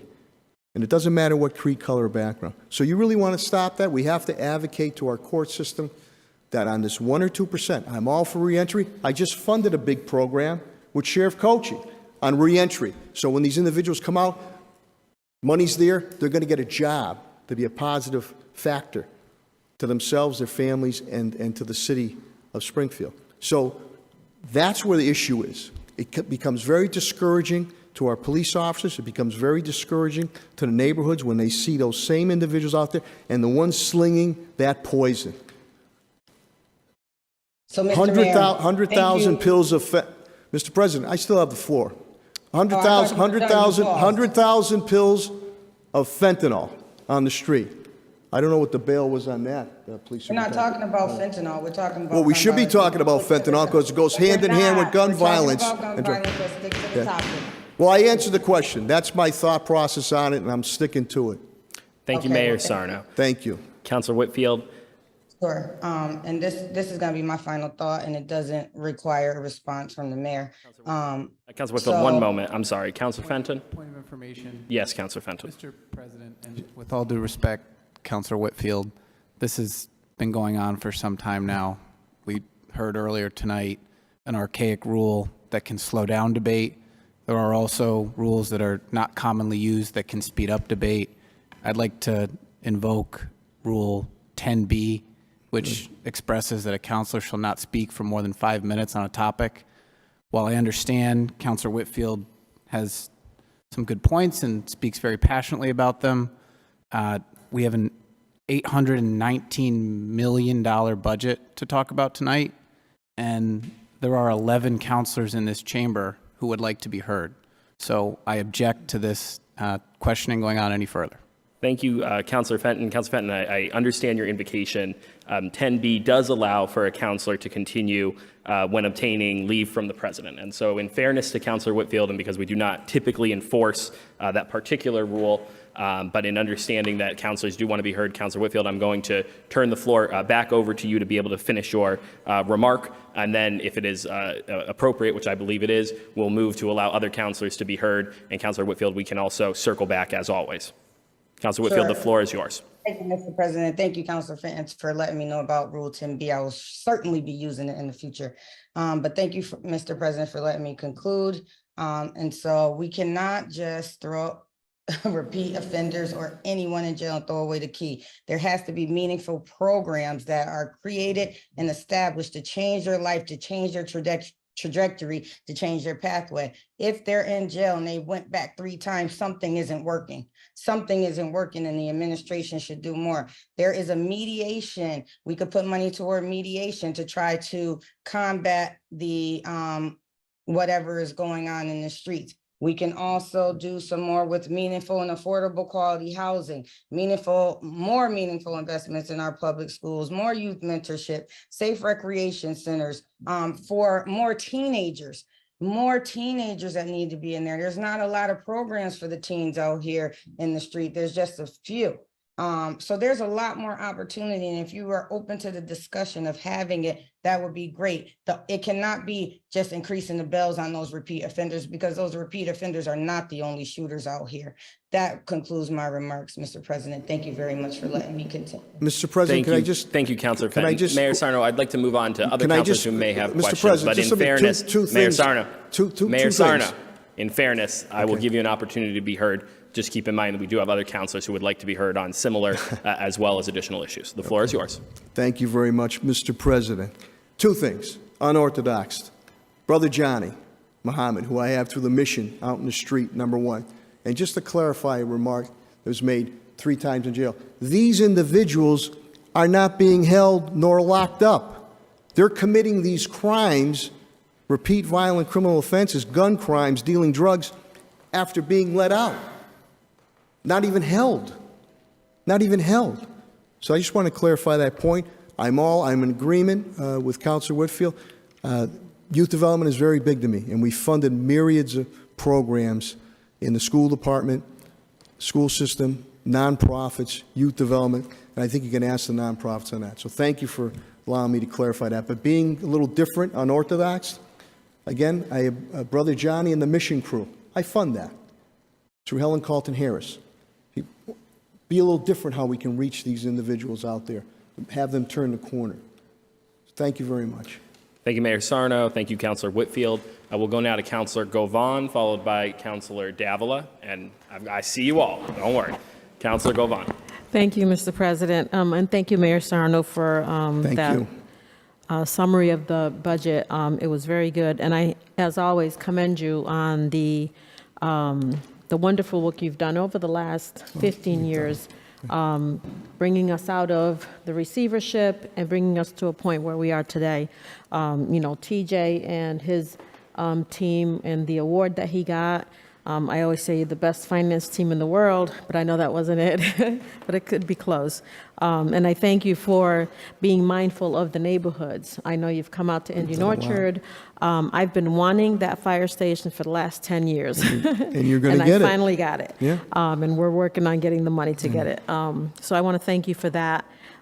Something that I did want to ask about was of course, the property taxes. That's something that is near to my heart because I have a lot of constituents in not just Ward 8, but all over the city that reach out to me and complain when the property tax bills come out.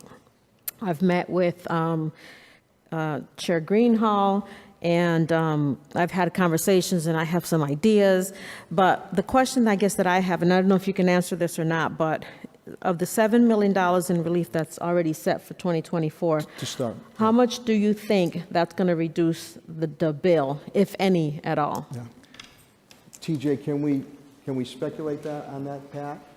And again, say thank you for your Councilor Govan on that. That's just the start. Right. Again, we need to also be certified by DOR, Department of Revenue, and we don't want to jeopardize our bonding situation too.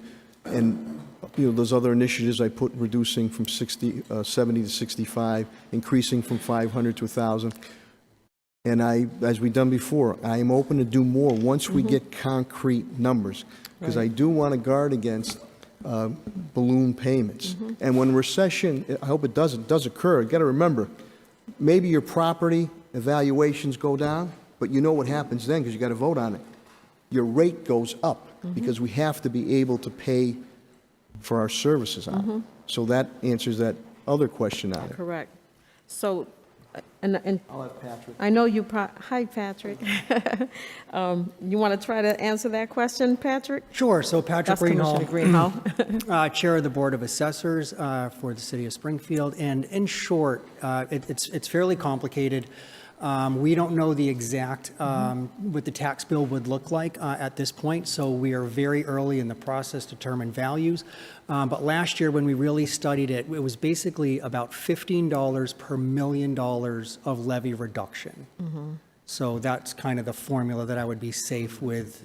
Okay. With saying. Because based on my maybe flawed calculations, right, the increase in the budget this year is going to result in maybe around $600-700 increase in the property tax bill. And I don't know if this $7 million is going to touch that. And I appreciate your commitment to maybe do more in the future.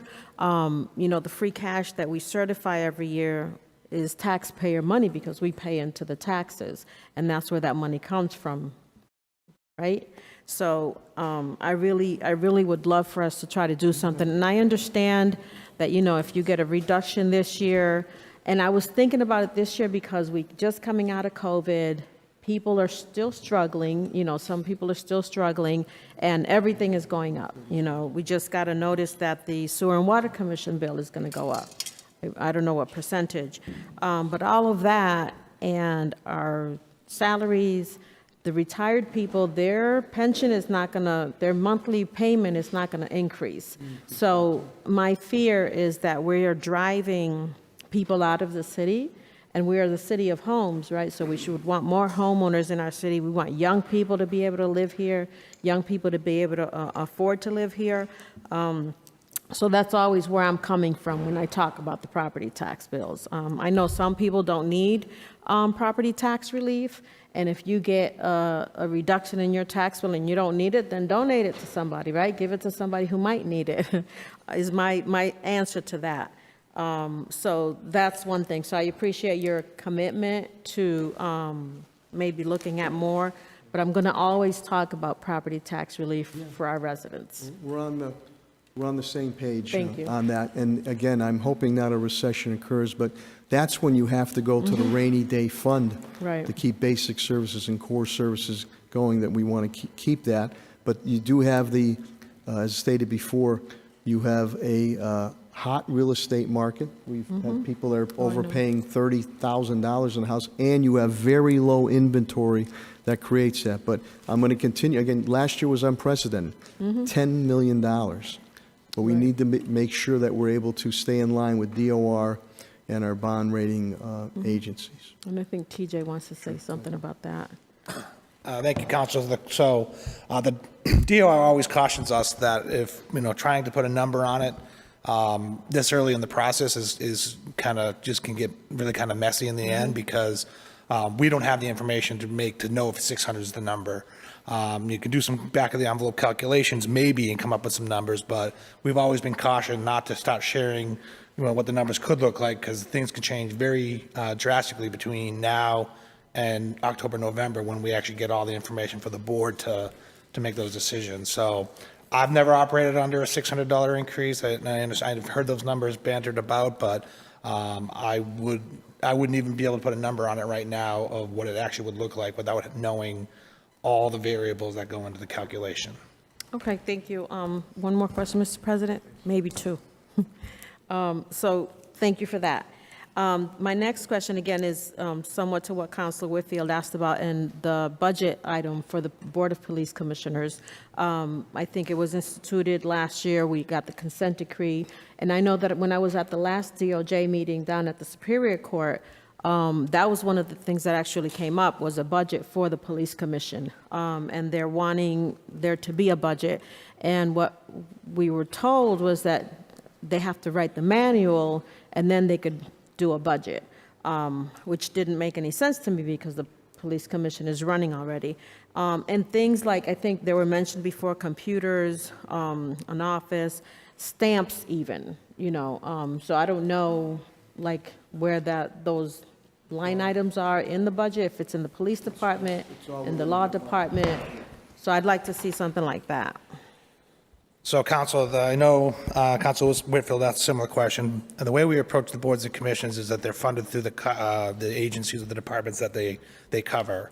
And for this FY24 recommended budget, there's a $5 million OTPS category that can fund all the needs that come up through for the police commission and other needs. So if it's stamps, we have a budget we could get stamps. If it's laptops, which we already purchased, we got those through the capital hardware account. If it's letterhead, we can do that through the office supplies. So that's kind of when I was saying, I don't know what they're looking for, because every time they've asked for stuff, they've gotten it.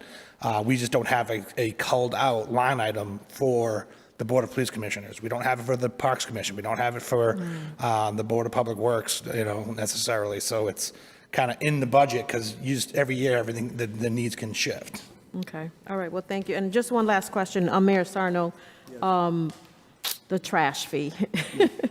That's something that I've been thinking about since it got instituted, and, our tax payments should go to fund our trash pickup and all that stuff. So I'm wondering if there's any way that we're going to consider maybe sometime soon to eliminate the trash fee, as has been mentioned before. I think it's been explained through Director Signoli about trying to do that. The other thing is that we did reduce the trash fee, and then we brought it back up to open up our libraries. And the seniors also, it's a $50 charge.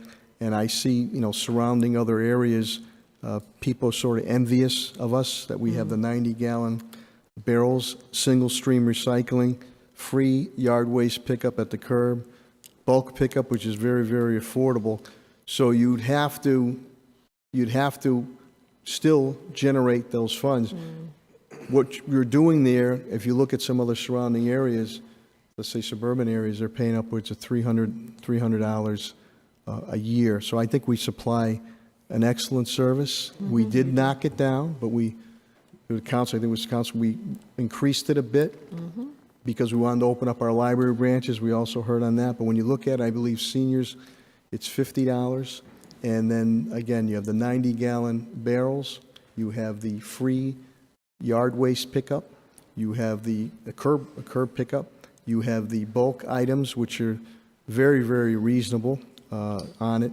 So I think we offer a great and single stream recycling that goes on at that. So again, the enterprise fund is very important to the city.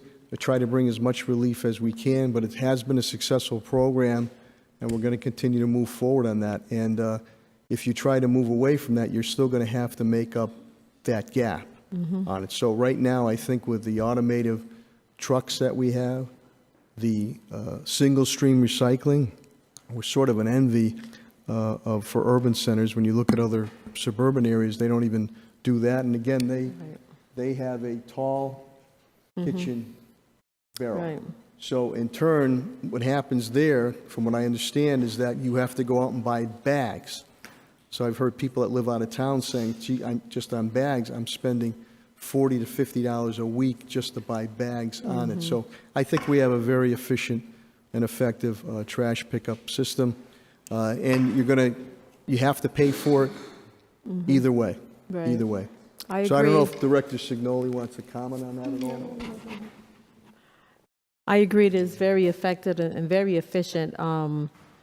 And if we have, this year, I don't know how much, we had 64, how much in free cash? 64 million in free cash? We could have used some of that towards the trash fee, because that's another complaint that I hear, the trash fee in addition to property taxes. But go ahead, Commissioner. Just an item on the trash fee. We basically bring in about $4 million. So if we eliminate the trash fee, you got to come up with $4 million. Did a presentation today in representing New England. People are shocked at the services that you get in the city of Springfield for $90. Wilbraham, $125 to get a dump sticker. So you're putting your trash in your car to bring it to the dump. Or you contract with a vendor for $375 a year. Wilbraham, get rid of a mattress, $40. Longmeadow, I believe it's $30. What we are charging for $90 here, when I made my presentation today, people in the area are shocked that it is as cheap as it is, and we've kept it that way. Actually, it started at 120, way back when the control board started, 125, I believe. And it's at 90 right now. I think it is a absolute great deal for the citizens. Recycling, free yard waste pickup, free household hazardous waste. When I say free, everything's covered within this one thing, where other communities you have to pay when you have household hazardous waste. In a lot of communities, you can't get rid of yard waste. So I think it is a very, very good deal for the citizens of Springfield. Again, we bring in $4 million, so that $4 million would have to come from somewhere. The rising cost of trash disposal, recycling, and bulk is a huge expense and is one of the reasons why the enterprise fund has gone up in the past few years on the budget. Just wanted to say, I also want to commend City Council Vice President Melvin Edwards, too. The electronics program is coming up on that, and I know you reached out to me a while ago. We're funding that. So there's a point there where the city, through the general budget, we're funding that. So that will be a cost for a taxpayer to get rid of it. I think it's this Saturday, Melvin, Councilor Edwards, that you're doing it. So they needed more money. So we try to do that we can, but seniors, it is, I believe, $50. It did get as low as $75, but we wanted to reopen the libraries. But for the services you get, you're still going to, no matter what, you still have to cover that delta. You still have to cover that delta, which could end up taking away other services that we have when it pertains to trash pickup. So just being upfront and Thank you, honest Mayor with you. Sano. Something we might want to look at, but thank you, Mr. President. Thank you, Councilor Govan. Councilor Davila. Thank you, Mr. President. Good evening, Mr. Mayor. It's good to see you. Before I ask you my questions, let me compliment you on your ability and your stamina, sir, for standing there and answering questions. I realize you've been, I'll stay here all night. I realize you've been answering I questions. don't for a mind little- being in the chambers. a little over an hour. So, and welcome back to the chambers, Mayor, because you come from within these chambers yourself, sir. Remember when you were a city councilor yourself. Mr. Mayor, before I ask you my question, please allow me to tell you the things that I do like about the budget. First, I'm very pleased to see that the pension and liabilities schedule is going to be fully intact, that we continue to make payments on the pension liability, because it's simply, Mr. Mayor, is the right thing to do. Retirees, they put in the time for the city. It is our moral obligation to take care of them in their retirement years, sir. So my compliments to you for that. Also, Mr. Mayor, regarding leader, my compliments to you, sir, on the initiatives that you have undertaken. Thank you, Mr. Mayor. As we discussed, you were very open to the idea of the leader committee and the suggestion therein that we presented to you and to the rest of this humble and wise body. That I'm pleased that you are allocating $450,000, sir, towards ROCA. As I said to you, sir, in our meeting, I think we could do a little better. But, sir, it is a good start. And you have my whole heartfelt gratitude on behalf of the city, not only the whole city, but the residents of Forest Park, of which yourself are a member, sir. So my compliments and my hats off to you for that, sir. Thank you. I do have some questions, Mr. Mayor. Let me start with the elders affair, sir. I know that we passed a little while back the tax write-off program. Yeah. And there's been a lot of talk about property tax, which I will get to in a second, Mr. Mayor. My understanding is that that has not been instituted yet. And so I would like, if you may, Mr. Mayor, sure, just a quick synopsis where we are with the tax write-off program, and is that reflected in the budget, sir? Thank you. Mr. Mayor, I'm happy to answer.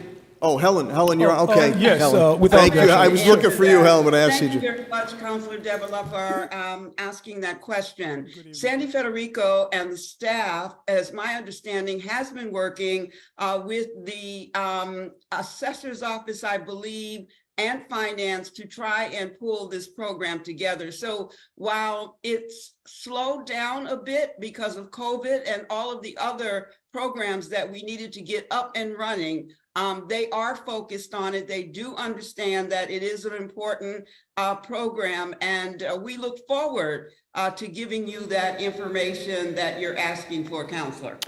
Thank you, Commissioner. I do look forward to hearing more on it. I know that the body passed a little while back. I realize that COVID has put a hamper on a lot of things.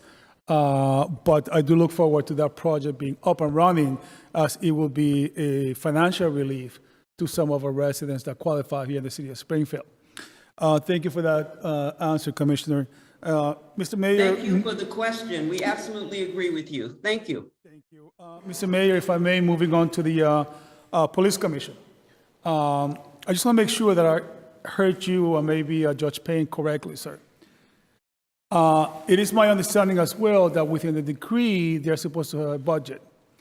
If I understand correctly, what Your Honor is saying and what the judge is saying is that they do have a budget already by virtue of the departments that are supporting them. Is that correct, sir? Yes. Very well.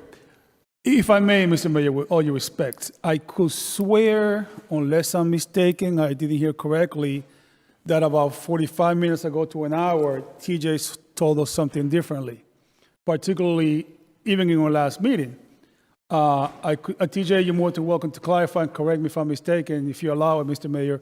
I could swear, TJ, and correct me, please, if I'm mistaken, that you did say that you will see with the Police Commission to figure out a budget, if they request it.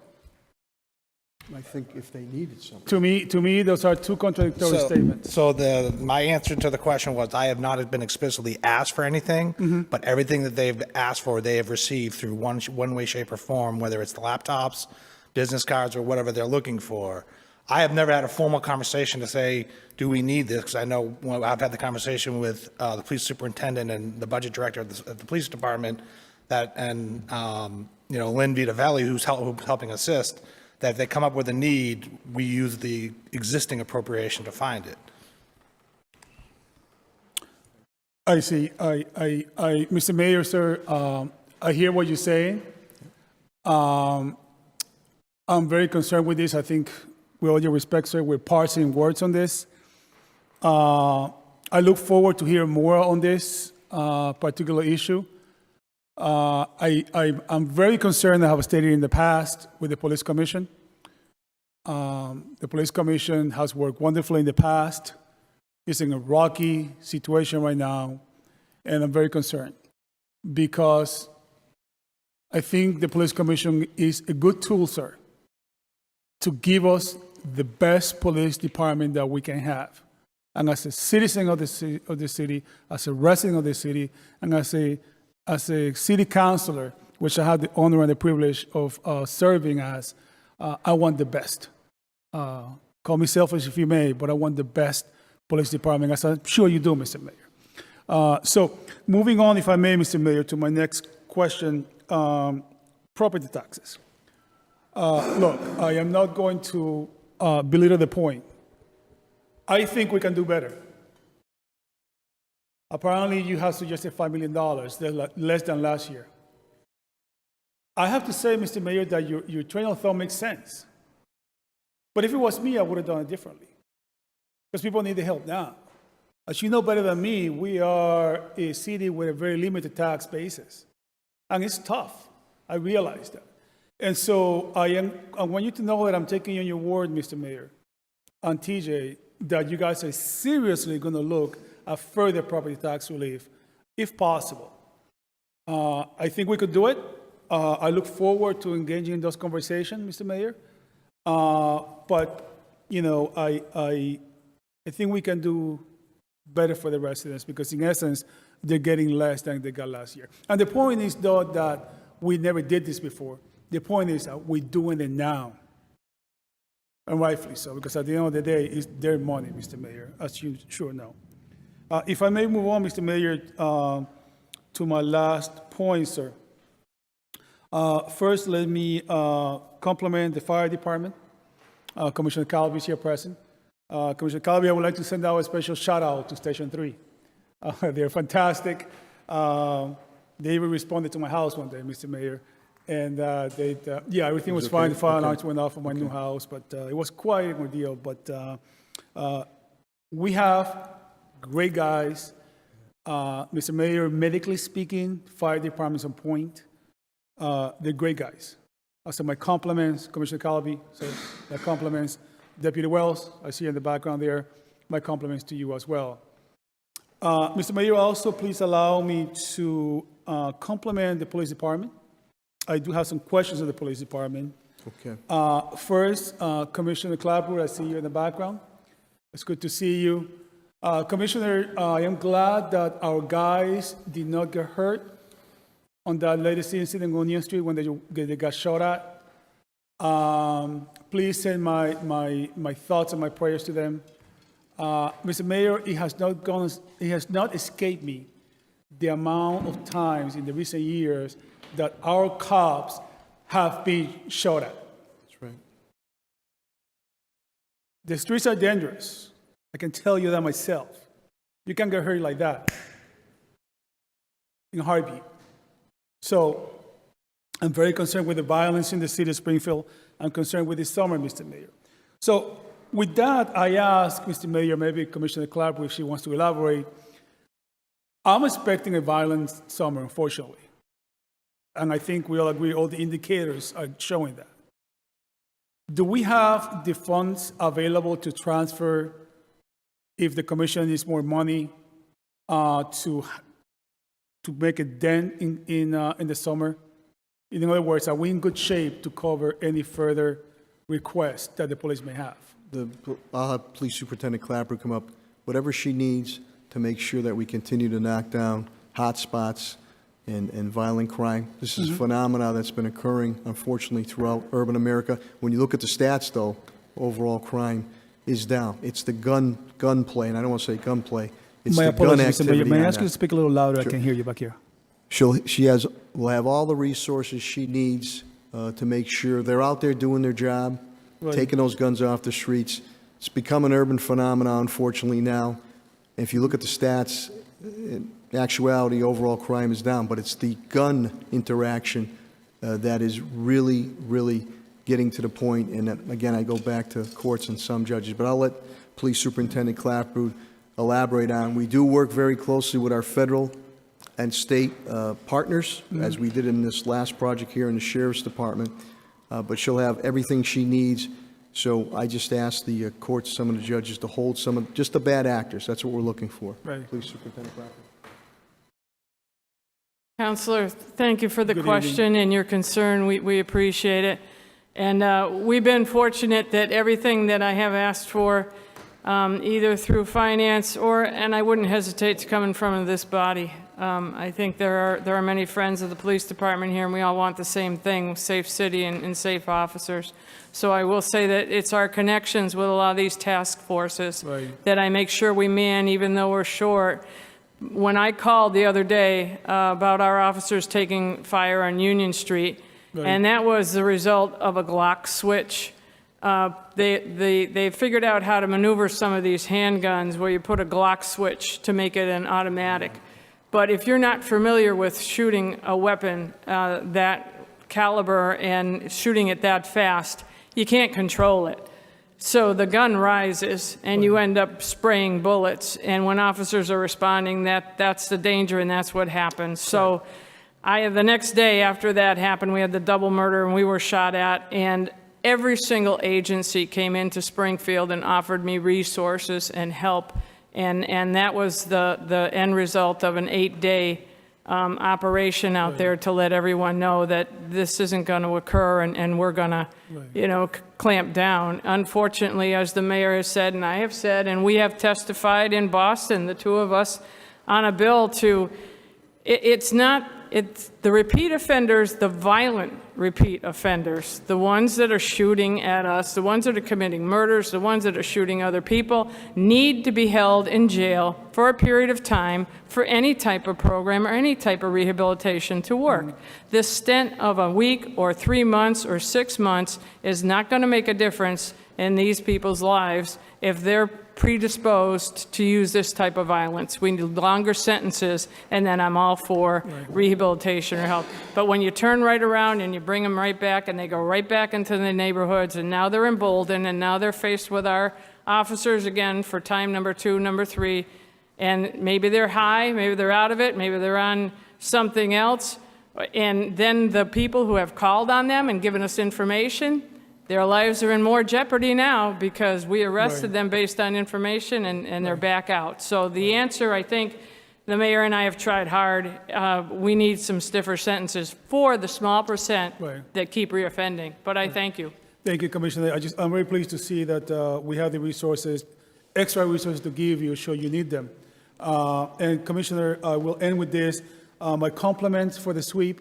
It's my understanding that we netted 44 arrests, a couple of Johns, 11 Johns, and a lot of drugs.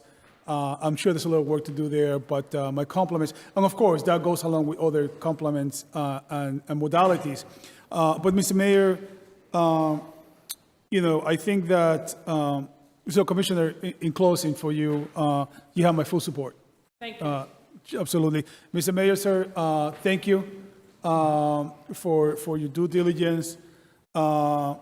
I have expressed to you my concerns, Mr. Mayor. I'm concerned with the property tax. I think we can do better with the, I'm glad to see that we're working, with the senior tax write-off. And thank you for putting this together, and I will be pleased to be voting for this budget today, Mr. Mayor. And again, thank you for your work. Thank you, Councilor DeVille. I just wanted to say, what Police Superintendent indicated, Clapperud, this also hurts us on the street when these individuals are just right back out, because many a times you have individuals right in the neighborhood who know who did the shooting, who did the murder, who did the crime, but when you ask for that cooperation, they say, no mas. he's right back here again. So it's a chicken and the egg here too. And again, we indicate that 1 or 2% of those repeat violent criminal offenders. Thank Mr. you. Mayor. Thank you, Mr. President. Thank you, Councilor Davila. Councilor Brown, followed by Councilor Hurst. Thank you, Mr. President. First, I want to thank the mayor and his administration. When I first became a city councilor, I met with the mayor and I explained to him that my main objective was to get rid of the blight and the underservice. I didn't articulate it correctly, and some of my colleagues and people used it against me. But when you fast forward to today, my opinion of my area is completely different. I want to thank you for the parks. Pat, you've been excellent. There's certain things that you guys have done as far as projects in every single park. You have brought money. We've worked together. I want to thank you for Sam Bowden Park, an icon. I also want to thank you for MCDI. A lot of people don't understand that was an eyesore, a blighted property that, it was around before, was a problem before I was a kid. The Firestone building was a blighted property that was there before I was a child. And when I got into city council, as soon as I got here, working with the state rep and your administration, we were able to do what no one else was able to do. So I commend you for that. I also commend you for the new schools. A lot of our children needed schools. That new school is absolutely beautiful, named after one of our icons, Rep. Swan. I know I talked about the streets. Talk of the Town is a well-established black restaurant, and I complained about that street. Not only did you not patch it, you did over $1 million project to redo that street. So I thank you for that. I just really want to get into a couple things. When it comes to the actual, even safety, I know in our area, since I've been in office, crime has dropped 80%. Now we had a string of shootings, so I'm sure that it's risen now. And I know we were going into substations and things, and it was a horrible incident that happened at Maynard Street and on State Street. Is there anything we're going to do as far as going back to the actual substations? Because I believe that was a great futuristic idea. It doesn't seem like, they're manned that much. Is there any way we're going back to that? Is there something we're going to do? Because I would love to have a substation in Ward 4. Councilor Brown, first, thanks for your compliments and working together with the administration. We've got a number of things done up in the square, Mason Square. Something we can look at. Here's the thing, though. We rather have the cops on the street. Now, that doesn't limit us to, we've done some creative things with certain areas or houses that we use, but Police Superintendent Clapper, if you wanted to have substations, again, our motive is to have the cops on the street. That doesn't hold us back for having some areas where we go to at times, but I'd rather have the cops on the street where it might be appropriate. If we can get something done, we can take a look at it, but right now, we want to get the cops on the street. He's talking about the substation possibly in the... I would love to man the substations, Counselor. At this point in time, I don't have the numbers to do it. Springfield is very much 9/11 driven, and we're very much a responsive unit. We still go to approximately 350 calls a shift. So someone in Springfield calls 911, they get a cruiser, they get a response. So to man and make sure those units are safe on the street, to keep up with my C3 and to keep up with my ordinance, about the only substation manned at some point in time are the Dwight Street station downtown. And even that one, we have a hard time keeping somebody at the window there for assistance because the officers are needed out in the street. The perfect storm for me would go back to when I started in 1981. I was issued badge number 508, and we had 515 officers, and that was way back then. And then you had enough officers, you could man substations, you could completely fill C3, and we could get C3 in every neighborhood, and that would be my goal. Times are tough right now because of retention and recruitment, but if the pendulum starts to swing back, that may be something we could look at. Now, is there a legal entity as far as the cadets, people in blue? Could they, I know it's kind of with the financing, but could the cadets maybe? Unfortunately, I have had a hard time recruiting cadets. We should have a full force of cadets. We've gone to the high schools, we've tried. Right now, we're just starting to get back up to numbers about 18 or 19, but remember, they're not sworn and they're not armed. So there should really be a police officer with them if you're going to station them outside the police department. But that is a wonderful program too, yes. We do have, Councilor Brown, we do recruitment through our Chief Diversity Inclusion Officer, Judy Crowell, who goes out there, through Bill Mahoney with Caitlin, also through Deputy Rupert Daniel, who goes out to the high schools and other places to try to recruit.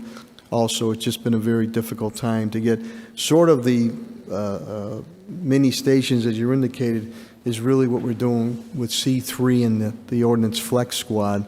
But if we can get ahead of attrition and get more police officers, men and women in blue on the street, a distinct possibility that you can look to try to do something on it. But the point is, and I remember Commissioner Fitchett would say it too, I want the cops on the street. I don't want them hanging around a substation. I want them on the streets there. So, you know, but we'll continue with the C3, and I'd like to be able to expand it. And when the Ordnance Flex Squad, which we created with multiple departments, has been a home run. Everybody loves that. We started that 15, 16 years ago. So it's quality of life things. I think people call police all the time. About 58% of those calls are mainly police-oriented, or 62%. The other ones are quality of life issues, and that's where the Ordnance Squad, Flex Squad, can delve into it more, because the sector cars are 911 driven, and they're going from one incident to another. So the C3 and Flex Ordnance Squad can delve into it more to do more, get the departments are needed, other departments, state level, federal level, or our internal departments, housing and such. But if we're able to get the numbers up, maybe that's something that we can look at. But right now, all hands on deck. We want our police officers on the street. And you know that, but your dad with the captain. Thank you. And this is my last point. When I was a child, for a brief second, I lived in 15 Laison Brothers Road in Indian Orchard. And I remember even, my father, he had 4 kids, police salary. At that time, you turn the lights on and roaches would scatter. Now, fast forward, I always promised that I would never allow any person in my area to have to deal with things like that. When the incident at Girard Ave happened, I hate slumlords, I hate them. When right now Girard Ave apartments, the elevator isn't working. We have senior citizens that are having issues. I recall when they had a flood and there were elderly people, children that was displaced. I mean, it was a horrific incident. When I looked around, our whole community and base where it was, it was in the inner city. And when I looked around, I do also commend you, because it was your parents' death and passing, and you were there. I looked around, I seen you and Council President Letterman, and you guys stayed there and you helped a lot of those displaced people. So I thank you for your Girard Ave, you and Councilman Letterman, Girard Ave, because it was late night and you guys stayed there. You guys were really there for us. I want to know What are we doing with these inspectors? We got to get rid of these slumlords. There's different apartment complexes, and it just seems like it's hard to get rid of these guys. Are we doing anything as far as the budget to try to help some of the people who are living in certain areas that are infested? What are we doing? Is there something we can do? Because it seems like some of these landlords, they're not present, and it's hard to find them. I want to get these people from the garden place, and I want to make them pay. I want to get rid of them. What are we doing for that? Because I definitely hate the slumlords. That's, thank you, Councilor Brown, and I do remember that, Gerard Ave. That's now being completely rehabbed, but thank you on that.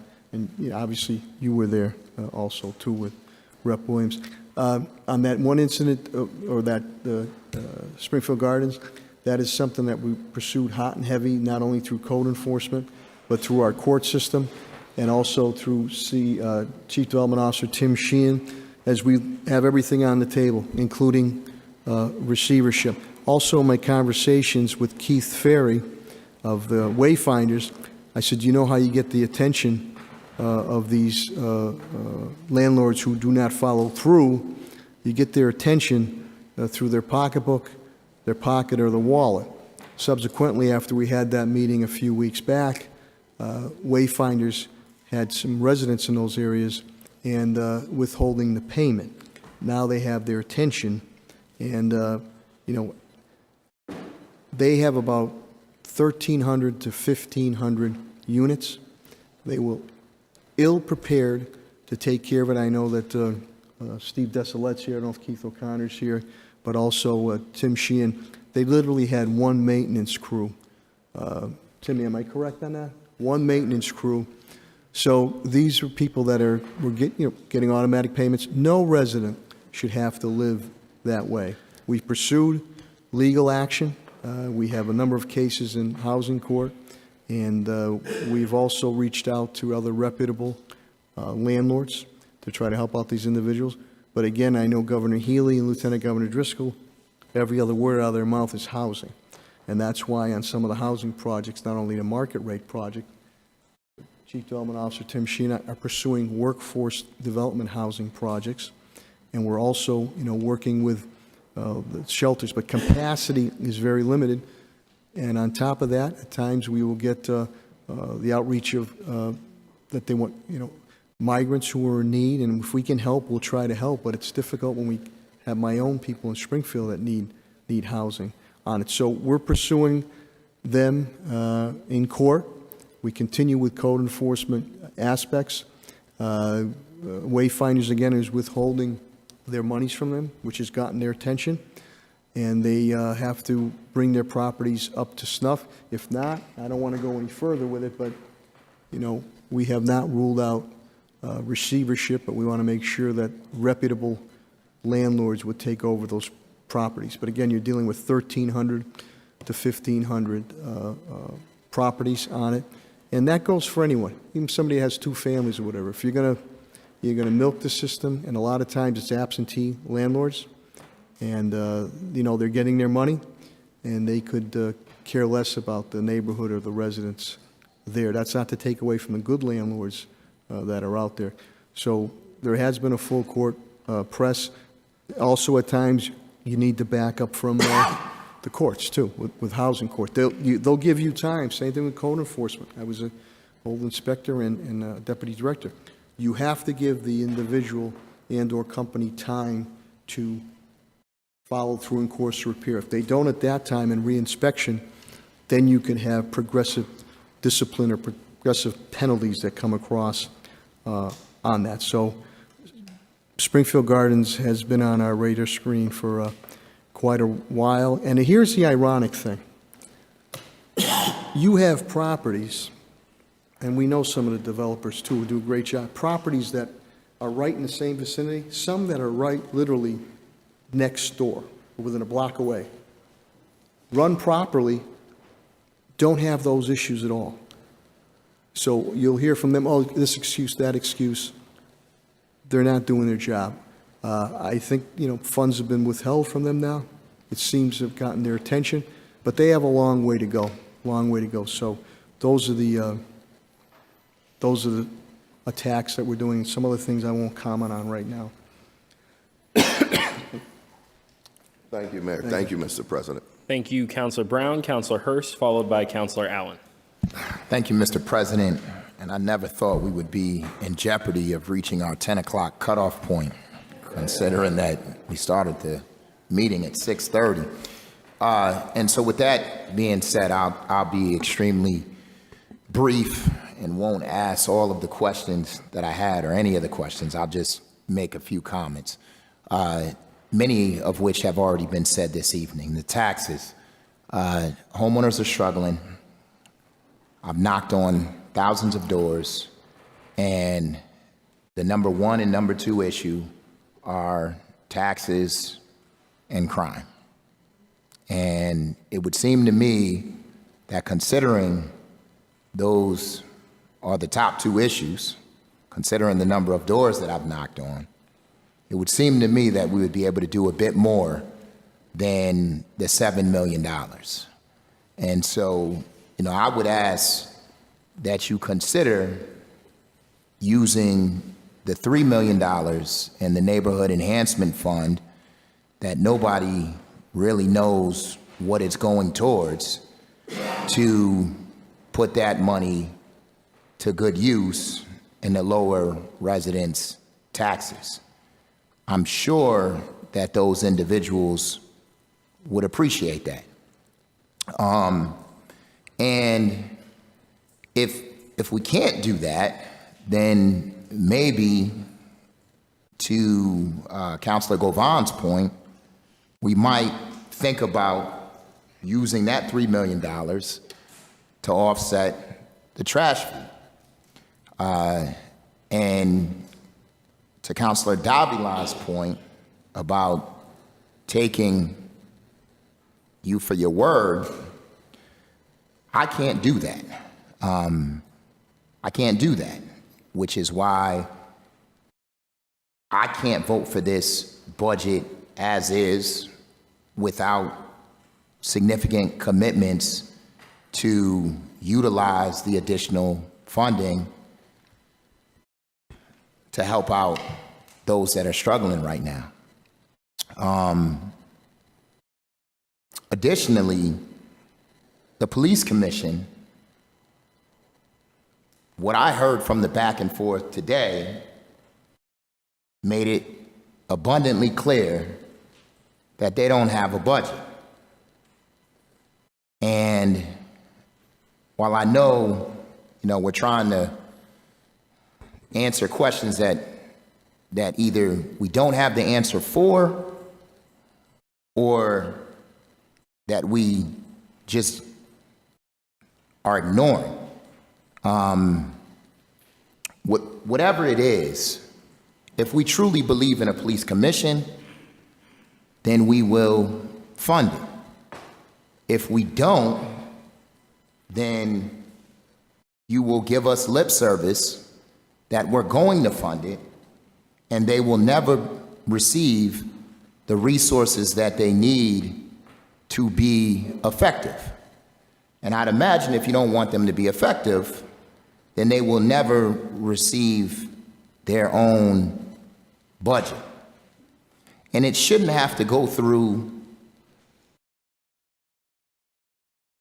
the department head. They should be able to create their own budget, and if they need to hire a consultant to assist them with doing that, then they ought to be able to do that as well. And in fact, it may make sense for us to hire a consultant for them who is independent, so that they can arrive at a conclusion as to what it is that they need. The individuals that I've spoken to have not been contacted and probably had no idea that it was even budget season.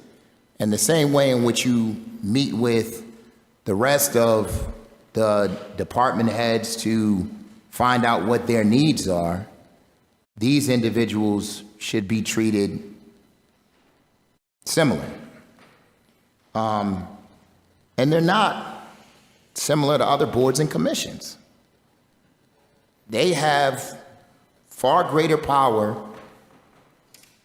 than any other board and commission has.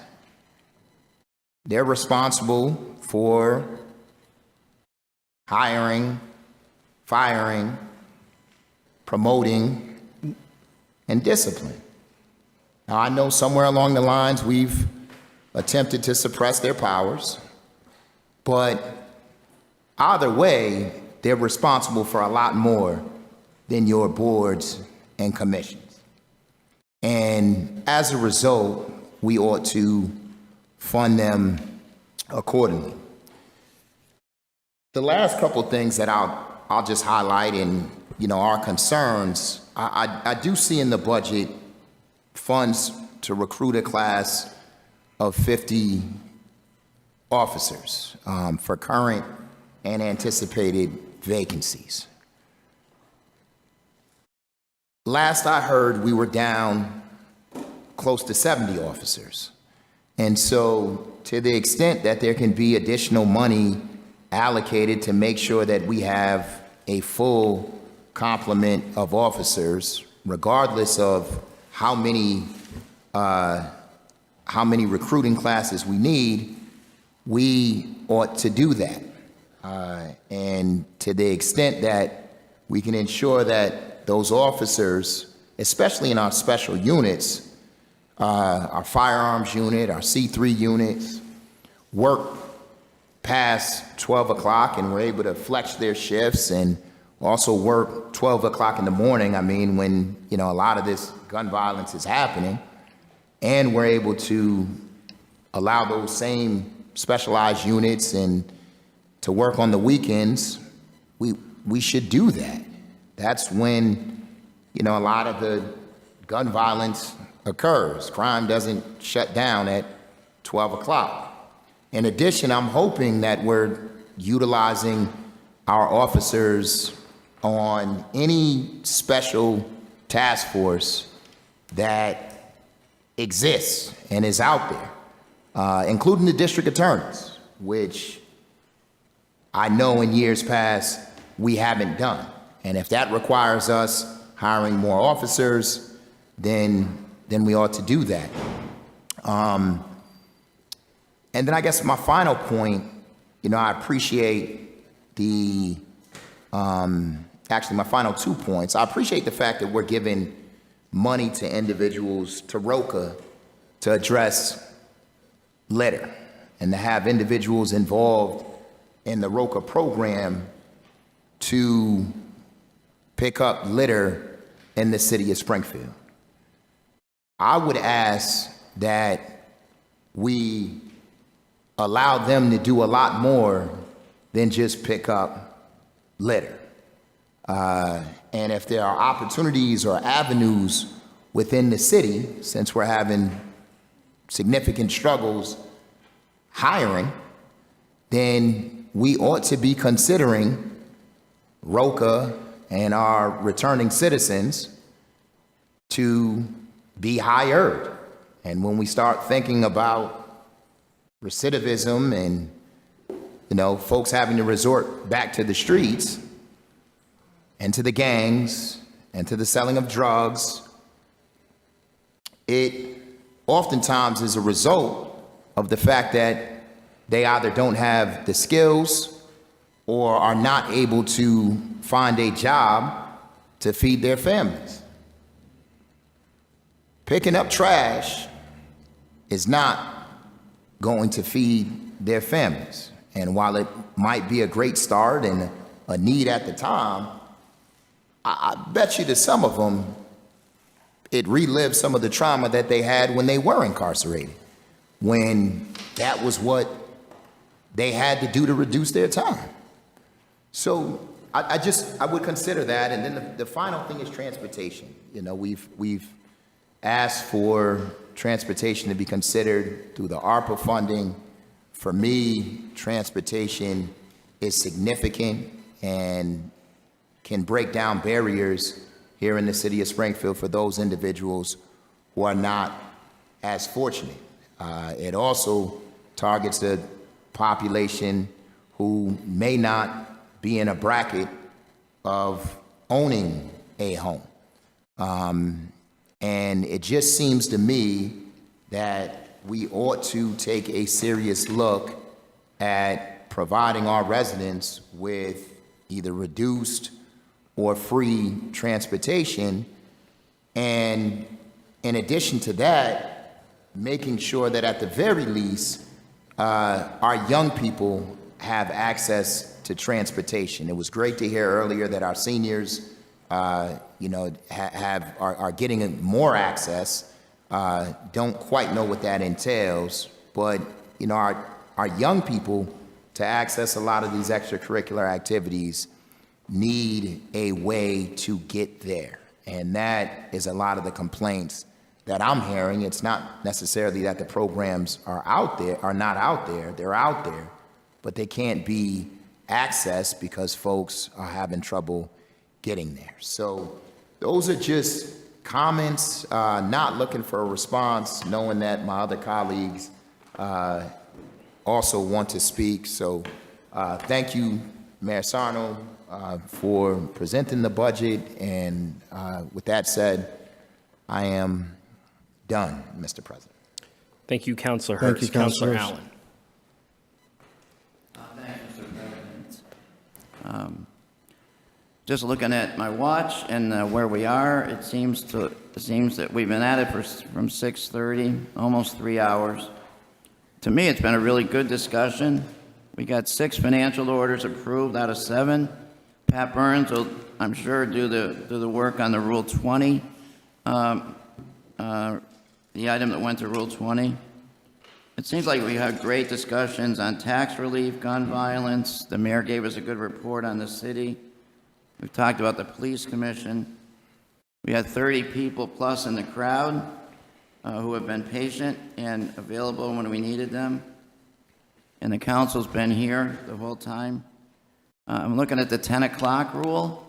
It seems like we have based we've got a basis for some discussion, further discussion on 3 or 4 items that have come up. And it seems to me we're in a pretty good spot to keeping that 10 o'clock thing in mind. I would like to move the question that we move to a vote on the budget. Councilor Allen's made a motion to move the question. Is there a second? Second. Motion was seconded by Councilor Walsh. Madam Clerk, please call the roll on the motion to move the question. The motion requires 2/3 majority vote. A yes vote will end debate and proceed to a vote directly on the mayor's proposed budget.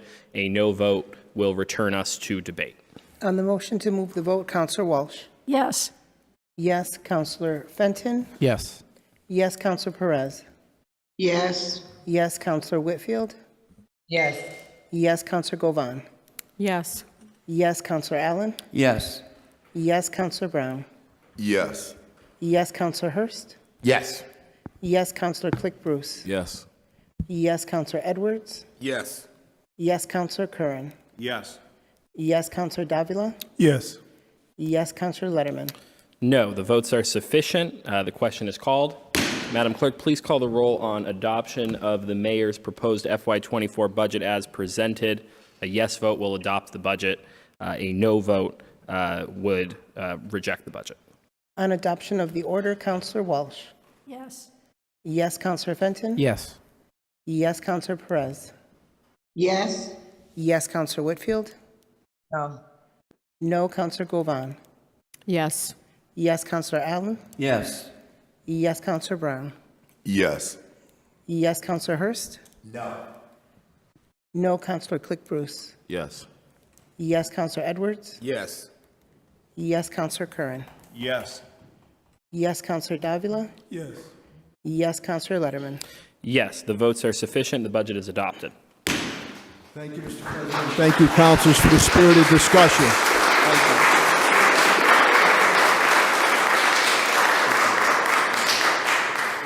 Thank you, Mayor Sarno. There's still several items before the council. At this time, Madam Clerk, please call item 9. Item 9 is FY. Madam Clerk, we'll take a 2-minute recess to allow the chamber to empty.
Council will be in order. Madam Clerk, please call item 9. Item 9 is the FY24 budget order for the Enterprise Fund. Deputy Caffo. Thank you, Mr. President. Lindsay Hackett, 80 Tamarack Drive in Springfield. This order is to adopt or appropriate the funding for the Enterprise Fund in the amount of $13,428,223. Thank you, Deputy Caffo. Are there any questions for the deputy?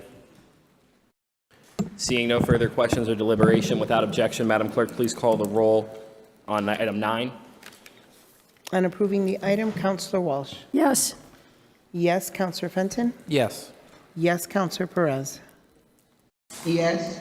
Yes, Councillor Whitfield. Yes. Yes, Councillor Govan. Yes. Yes, Councillor Allen. Yes. Yes, Councillor Brown. Yes. Yes, Councillor Hurst. Yes. Yes, Councillor Click Bruce. Yes. Yes, Councillor Edwards. Yes. Yes, Councillor Curran. Yes.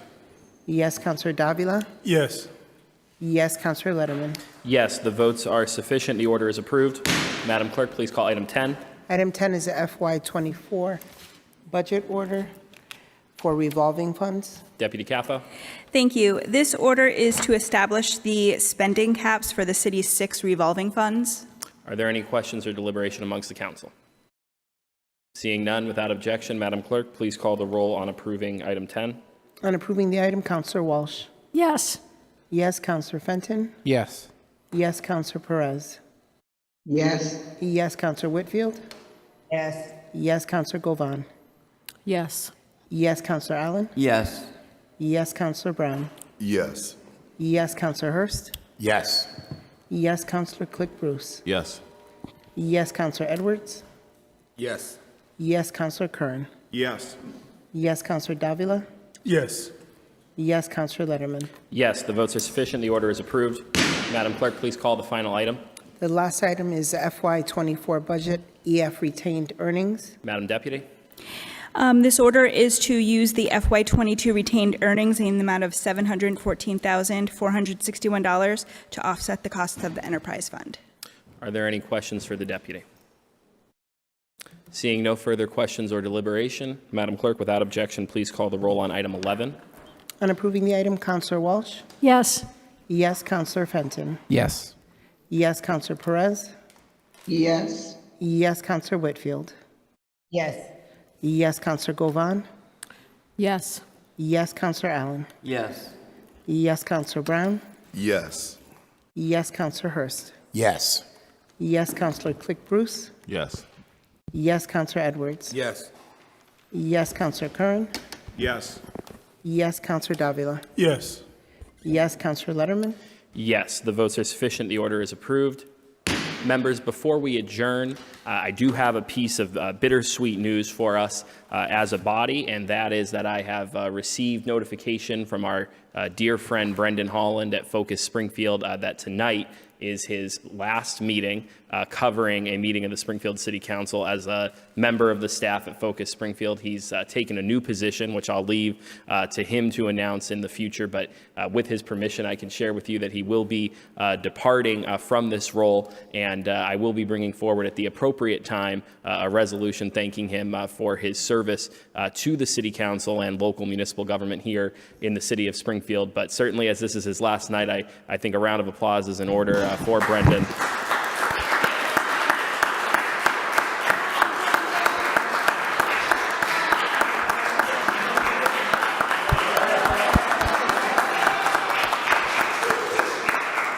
And certainly we appreciate all of the staff at Focus Springfield for everything that they do. We are grateful that the rest of them are sticking around. But I think I can say during the Zoom era, as common as you are muted in the Springfield local government was, is Brendan there? Is Brendan there? So we'll all get a chance to give him his flowers in the near future. But thank you, Mr. Holland. And with that, the body will stand adjourned.